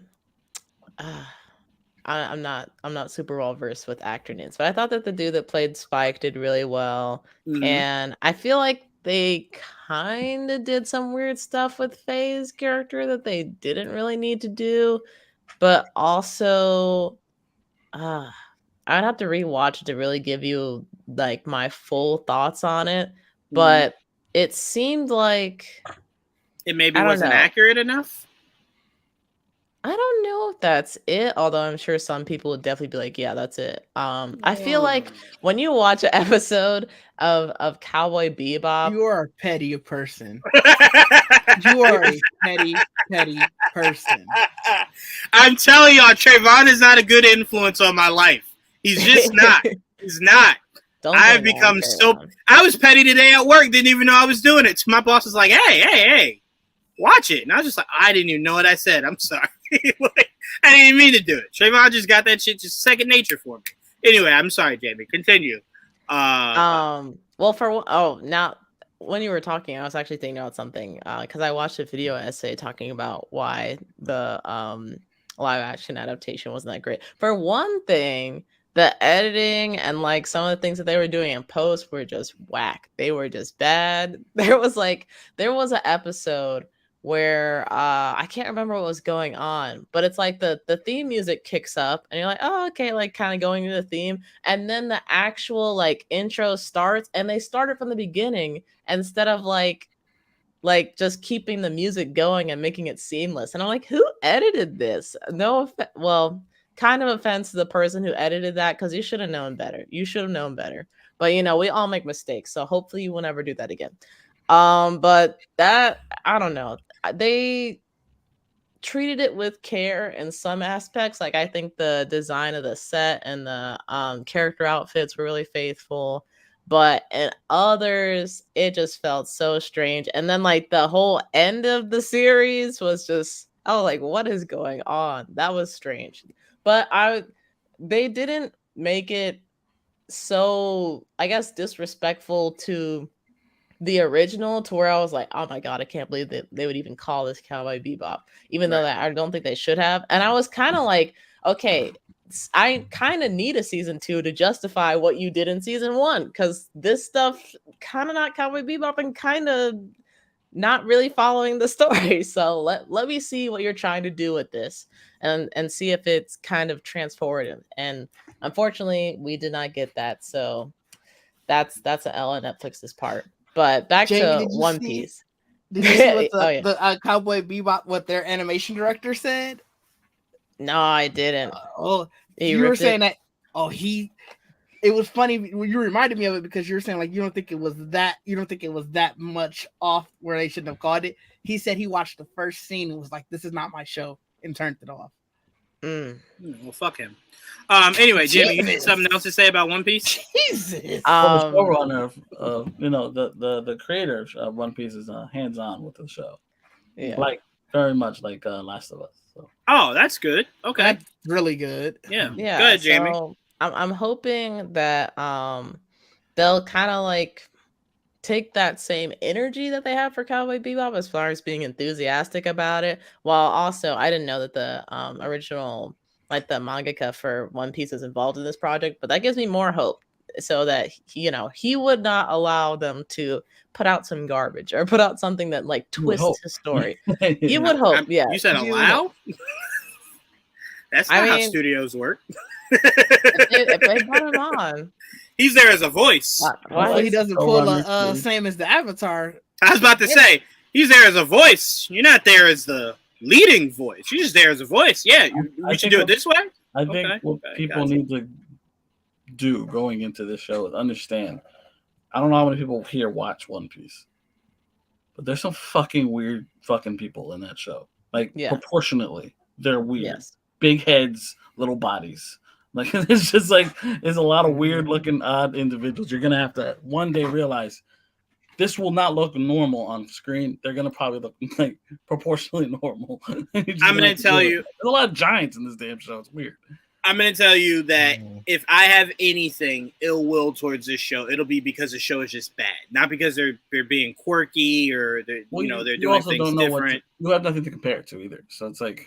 Well, no, I played some of the games. I'm familiar with the characters. I'm not familiar with the story, what the actual necessarily their goal is, stuff like that. But I played some of the games, so I know the characters. I'm familiar with the characters. The one dude with like was it 4 swords or some shit like that, 3 or 4 swords. One's in his mouth. No, I mean like I'm not oblivious. Like I've never seen them before. So I'm like when I watch it, I do want to see that they look accurate. Well, but I'm saying I'm not holding the story. As someone that knows enough about them, right? Look at that poster. Then this one right here. Okay. How do you feel about it? About how the characters look? Yeah, from here, from just behind. Just from behind, I feel the same as we said about the first one. Is that this looks like if you're trying to sell someone on One Piece, they got to really squint to see whether or not that's a live action poster or something animation. So to me, I think that's accurate, but I think this is the best way to do it. You show no faces yet, right? You just show from a distance, so it feels like One Piece. You know what I'm saying? Before you hit them with but this is what they look like. You might not like it. I do, knowing the characters as well as I do, knowing what they look like, at least in the first arc, I guess, right? First 2 arcs or whatever. That's almost as accurate as you're gonna get. Like costume wise, like that's what they look like. Even from behind, you can tell. That's why I want to see what they look like in the front, because obviously they're gonna look like the actors, and like some of them have distinct features. Will they lean into that? Like Usopp with his big nose and I feel like there's no way they can pull that off. Let me ask you this. To his face. I do know Luffy's form when he transforms. Weirdest shit ever, right? Well, that's later. I'm not worried. No. But I'm saying for things like that, do you think that that's something that you can nail? Because that's such an obscure look, right? Like you're talking about like the proportions of the body and whatnot. Yeah, like that's such a weird look. Do you think they could nail something like that in live action? I don't think they have to worry about that anytime soon. Because that's like that shit. No, the big one. You're talking about when he's really round. Yeah, that's much later. That's so much later. Sorry, I never 4th year or whatever. Never watch the shit anyway. What do I know? Just do it now. Let me see it. You don't get that anytime soon. Yeah.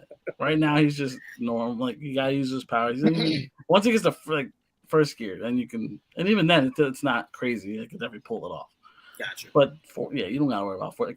It's gonna look weird, like you said. Right. But that's not something they have to worry about anytime soon. I got you. I just want Chopper to be in the show. Chopper is gonna be interesting. All right, I got a question. Obviously, he's not on the screen because they don't get him until later. Yeah. Would you want him to be CGI, or would you want them to kind of do like practical? He talks, right? Yeah. Does he talk? He's the doctor. Yeah. Then I would like it to be practical. I can see that. I don't know. I think my immediate response is also practical, but depending on like what aspects of the show they decide to do with like CG, because obviously you have people with like weird powers and abilities and stuff. I don't think that CG would be the worst thing, but practical is usually the way to go, just in terms of like actors having things to play off of and stuff. Right. So I think I go practical for now. The way I was thinking about it was they go practical, and it's a kid, and like in the beginning, it's a younger kid, right? And let the kid grow into the role. Like, it doesn't happen in the show because he's always kind of stuck in this one form. But I say he could be like the big reindeer form later, I guess, if the kid grows. Yeah, well, my thing is that's his human form, right? That's the brain point. So like he should get older, in my opinion. So I don't mind him getting older and growing with the show, because obviously the show doesn't get that far, at least not yet. I mean, who knows? But I don't mind that if they were to go that direction. Yeah. Didge, how you feeling about these posters and about the series dropping later this year? The posters, they don't look too bad. To your point of that it looks a little animated, I do think that there was some stuff put onto them that for sure gives it that feel. So the series, I don't think it's gonna look like this at all. Right. I have very low hopes for it. No. I just based off the track record of what Netflix has done for their live action anime adaptations, it's tough. And especially like Cowboy Bebop, that was probably the one that I think could have gotten the closest because it's probably the least crazy. Supernatural, least right. And with One Piece, like I am not a huge One Piece watcher, but my brother is, so he talks to me ad nauseum about One Piece. And just hearing all of the craziness that goes on with it, it's going to be really tough to do live action, especially for someone who you haven't gotten it down for regular anime yet. Mm-hmm. So it's one of those things where I got to see a trailer. Like I said, the posters look cool, but you can make a cool looking poster very easily. Yeah. What does it look like when things are moving and I'm actually watching it? That's fair.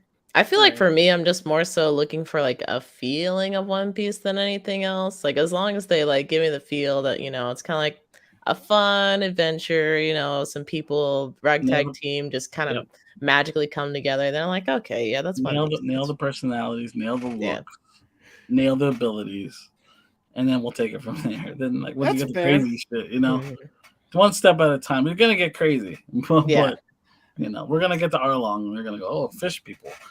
Like it's gonna get good. Yeah. I mean, they did try to take on Full Metal, which has a lot of like crazy stuff going on in itself. So to me, that's something I know very fucking well. And I would love for somebody to accurately handle that. That's a lot of fucked up shit.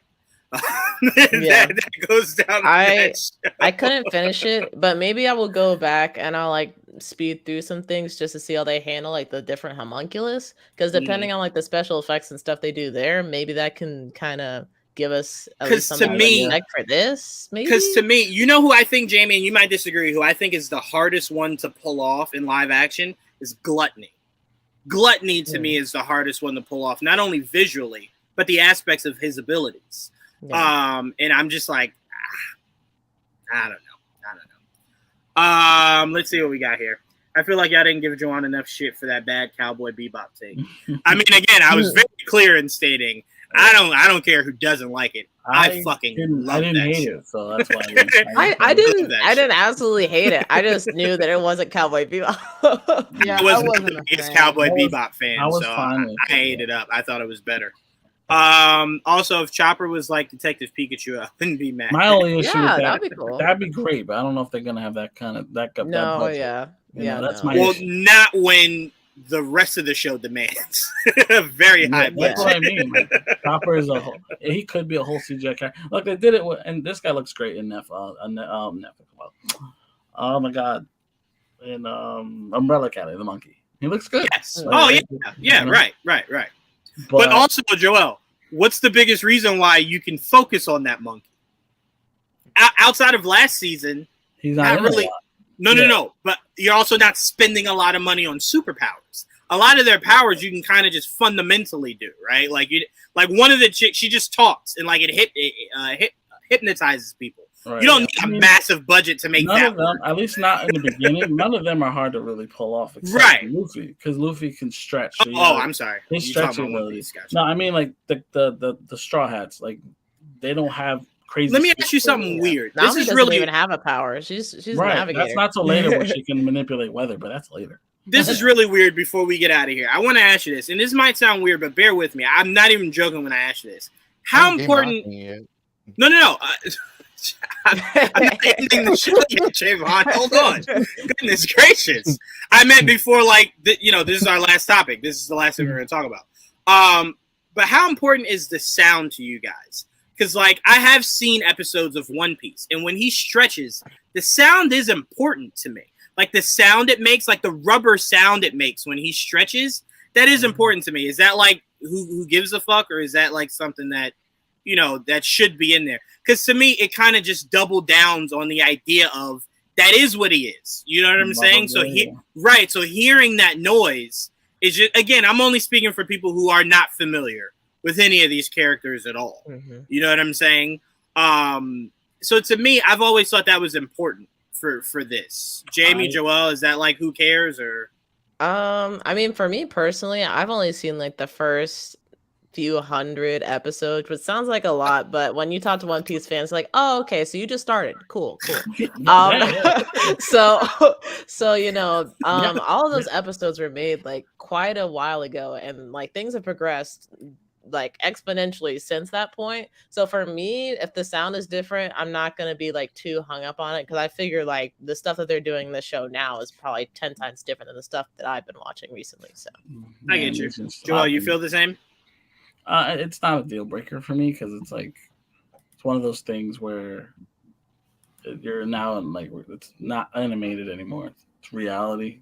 So here, I don't even, if you're gonna talk about that, not hearing the sounds, but him saying the name of the move, is he gonna actually say Gomu Gomu and then say, you know, do the move? Because like, I feel like he's got to do that. Like that, you know what I mean? You almost have to. I'm gonna be honest with you. The only reason why, and again, you know, I don't watch it like you and Jamie do, but the only reason why I'm gonna say that has to be the fact is that the one day we get a Dragon Ball Z movie, that motherfucker better say every move he does before he does it. Every move. Every single fucking move, or it's not accurate for me. I don't want it. It's in Japanese, it's Gomu Gomu, but in English it would be like Gum Gum. But so it's like Gum Gum Pistol or Gum Gum Shotgun. Like those are the moves, you know. To me, if that's what he says, yeah, he should say it. Okay, I'm just saying that's something I look forward to seeing if they go through with that. Well, him saying the move before doing it. I feel like now, to me, I'll say this because I don't watch One Piece. It's not a deal breaker for me, but I know for damn well, if I'm watching Dragon Ball Z and that motherfucker doesn't scream Kamehameha as he's shooting it, you can keep it. I don't need it. You can keep it. That to me is part of it. It's just part of it. So I'm like, because like I used to love when he used to scream it, like when he used to get really fucking angry and scream that shit. Right. I'm like, so much of that is just like, yes, yeah. It needs to be. A lot of animes, they pretty much tell you what they're gonna do before they do it. Yeah. And it's kind of like, you know, if you think about it from a practical sense too, like in karate or like martial arts, they tell you to like yell so that way you can like get the power out of your chest, you know. So that's what Goku's doing. Or like, that makes sense. I'm gonna do that too. I'm gonna be out here in the streets.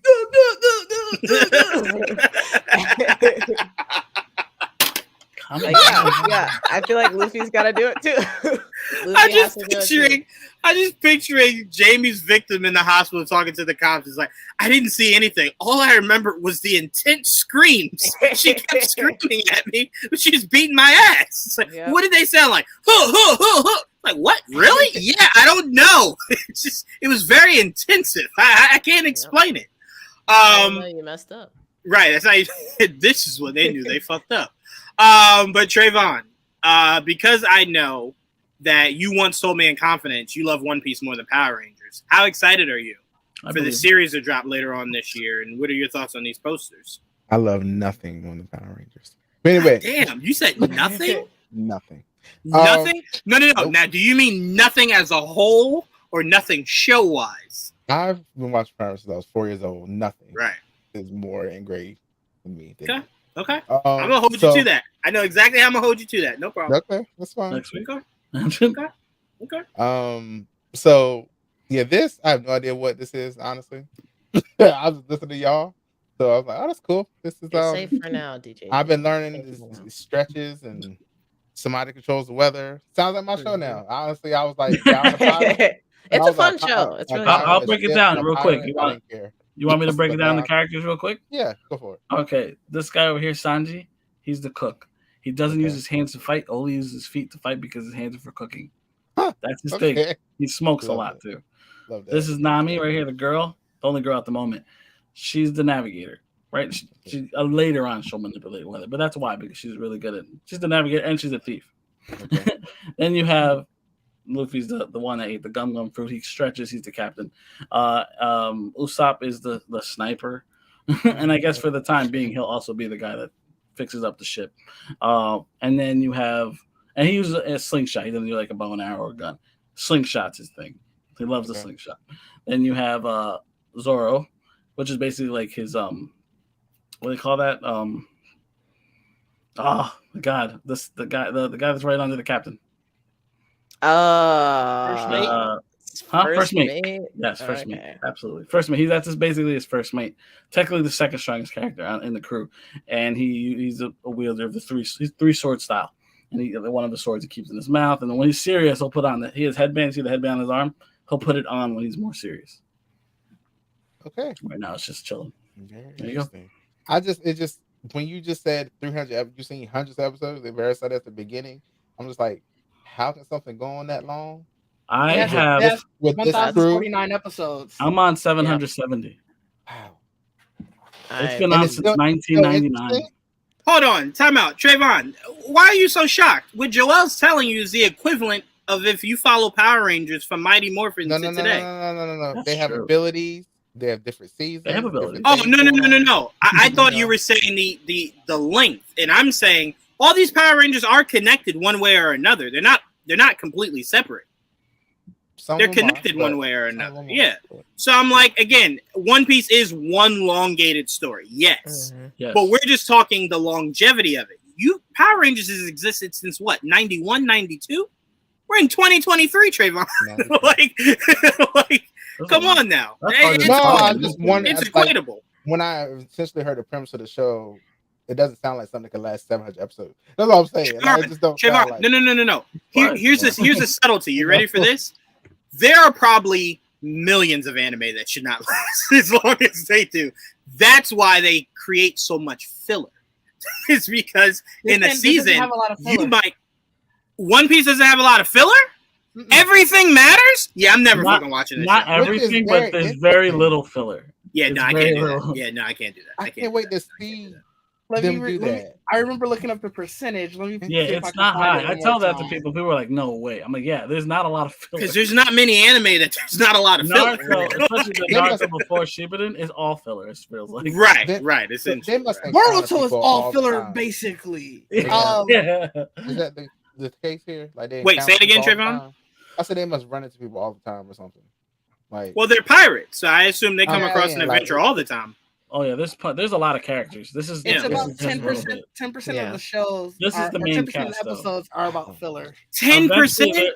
100 episodes. So there's 100 filler 100 out of 1,000 something. 1,049. Yeah. Dude, you want to know why that's wild? There's been 8 seasons of Flash, and I think you could make an argument 60% of that shit is filler. Oh my god. Oh wow, One Piece. God bless you. Well, that's why they're putting the money into this. I see now. Okay. Yeah. Well, they want this to be one of the like Avatar, this, and I forgot what the other one was. They want to be like the shows that keep them afloat, I guess, for going forward. So that's why they're putting so much money into it. You gotta, if you're Netflix, you gotta strike gold on this because, like, think about somebody like Amazon, right? Amazon was hitching their horse to The Boys and Invincible, right? And then they just said, you know what? We got the biggest schlong in the yard. Let's just go do Lord of the Rings for $500 million. Let's just go get God of War, right? Now they're just stacking shit that could be the face of Amazon for years to come. So if you're Netflix, you're slowly getting buried. You're lucky Apple just doesn't decide to just buy some IP somewhere and strut their shit, right? So I'm like, outside of them, DC has their shit that they're about to launch into. Disney has their shit that they've launched into since day one. You're being left behind. So it's like, you got to cash in on one of these shits or it's going to get real dark for you over there at Netflix. I don't think the thing is they have to cash in, is they have to do one of these right. They have to do one of these really well because they've made multiple anime live action adaptations. It's just not most of them, if not all of them, just not have hit with the fans like they thought it would. So that's their big task. But they got the money to throw at it. So I mean, a blind squirrel finds a nut eventually. See, for me, like they don't like all this anime live actions are cool. I kind of want them to try like Sailor Moon or Voltron or something like that. Voltron's being worked on. That'd be cool. No, I Well, want live action. Trayvon, Yeah, live action. to me, they then had a live action Sailor Moon as well. you should put more eggs in this basket then, because if this does well, it opens the possibility for things like that. If this does not do well, I think it shrinks the possibility. I want live action, but I want a bigger budget than they gave Fate the Winx Saga. That's what I'm saying. I am like almost 100% positive there's a live They action. gotta put some Sailor more Moon. money into it. That's what I'm saying. Like I don't know about fuck Sailor are we Moon, talking but I know about Sailor Voltron's. I need real transformation. A movie like, for Voltron, Joel, is supposed to be happening. Yes, I think Sailor it's from Moon? Netflix too, though, right? I need them damn. No, it was no, it wasn't in Netflix. I I don't need them think. in the sky. I could be wrong. I could be wrong. Something was in Netflix. I'm not sure if it was that or. So Trayvon, when you do your Sailor Moon, you're doing the pervert in the mask. No, I need to see them. I just Tuxedo want to see them Mask? transform. Yeah. I just want to see them transform fully. Like I need not that shit they did in Fate the Winx Saga. That's what I'm saying. I wonder how they would go about doing that. Yeah, Sailor in real Moon? life. Yeah. There is a live action Voltron in development. Yeah. That one's doable. What Joel's asking is it Netflix? No, it's right now there's a bidding war between Warner Brothers, Universal, and Amazon Prime. I think Bad Robot. I think Bad Robot was attached to it. That's why I was saying, Joel. I know it wasn't Netflix. I think Bad Robot was attached to it. I thought Netflix. It's the guy that wrote Red Notice that's attached to write it. Oh, got you. That's where you thought it was connected to Netflix. Got you. Okay, I got you. Interesting. I mean, the animated show was great. That was on Netflix. So For what? I never finished it. Voltron. For what? I never started it. I liked it. I just never finished. Good. Yeah, I heard it was good. I actually, instead of going that direction, I went in the direction of Pacific Rim, and I fucking loved it. Fucking loved it. Oh, I would kill for someone. I forgot about that. She-Ra Pacific and Rim was so Voltron fucking were good. excellent to me. You know, it was What they good. did, He-Man. animation. He-Man was fucking good. Yeah, it's good too. Yes, Yeah, not yeah. the children's He-Man. Yeah, The not one that for the big boys. Then Revolution, Right. The one for the adults was the the Kevin Smith one. right. So Netflix does do no, some Sailor really Moon cool Cosmos things, is and then coming out this year. That's What'd what you it was. Sailor Moon Cosmos is coming out this year. Mm. And Eternal was that's great. I love Eternal. It's Oh, shit, the Philly's last a fan. two. It's the last two arcs of what is their current series? Pretty Guardian Sailor Moon, right? What happened? I don't know what's being said here. You like throwing up gang signs. What about verbally. Sailor Moon? I don't know what's happening here. Sailor Moon is amazing. Okay. That's their Sure. current series. It's called Pretty Guardian Sailor Moon, Oh wow! and the movie that's coming out for it is Sailor Moon Cosmos. Is that live action It's a or two-part movie, animated? if I remember correctly. Animated. No, it's all animated. Sailor. I used to watch that a lot when I was a kid. Though I used to watch it before school. Yeah, it used to also Transformations it had used to me. also Say, lead into yeah. Dragon Ball. Yeah, but Dragon So Ball I used to eventually always when I was watch it growing leading up, into Dragon Ball. that I came just out went right later. into Dragon Ball. Back. We're excited. Netflix, do your goddamn thing. Stop canceling shit. Please. And also, give Don't me raise an the price no update. more. I don't care about that. You can raise the price. Just make it worth it. Right now, it's not. You're robbing me of shit and charging more. I don't think that's how things should go. But welcome to America. I've been. But do me a favor, Netflix. I need an update on the Old Guard Part 2. And I need an update. The Rock said that they were going to shoot Red Notice back to back. The two sequels back to back. The fuck is that supposed to happen? I love the first one. Sequels? Yeah. I'm gonna be honest with you. I'm gonna be honest with you. The blank check we thought Warner Brothers wrote The Rock, really Netflix wrote The Rock. So he's doing everything over there. I mean, he has a blank check to do whatever the fuck he wants to do. I mean, he got a series on like multiple streamers, so it's crazy. Yeah. Got it. So I just want updates on that because I love Red Notice. Ryan Reynolds and The Rock is the perfect combination of comedy. That was good. I liked it. I need more. Yeah. I definitely need more. So he said this back when the first one came out that they were going to shoot the sequels back to back, and then there's just been no word on what's happening with it. So I just need Old Guard 2 and Red Notice 2. That's really all I need to hear from you, Netflix, and I'll be A-okay. I want to thank Mike, Didge, Joel, Trayvon, and Jamie for joining me. I want to thank everybody in the comment section, DJ Vinny, Mr. E, Chips and Sticks. We had so many people in here. Thank you guys so much for your comments.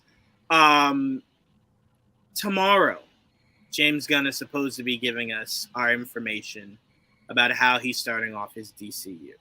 We will indeed be going live to break down whatever he says. So stay tuned. We will be going live tomorrow to break that down. Also, our Shaping the DCU Wonder Woman episode is live on YouTube. You guys have done great with the Superman and Batman ones, running up those numbers. We appreciate you guys. Keep running them up. Joel very greatly appreciates it. This was his creation, so he loves to see that you guys enjoy it. It's okay. I spoke for you. Don't worry. It's anybody. No, it's okay. You speak for yourself. We do have a Green Arrow episode coming out sometime this week, so stay tuned for that.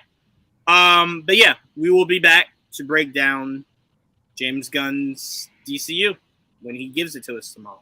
I do love that he waited the 31 full days of the month to give us this information.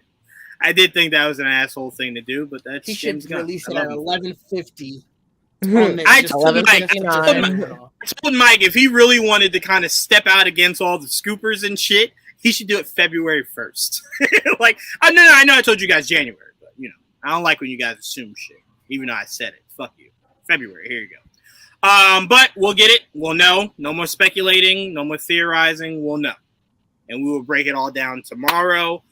So please, guys, tune in for that. Same time, 8:30 tomorrow. And outside of that, you guys got to kind of just wait and see. All right? But until next time, peace.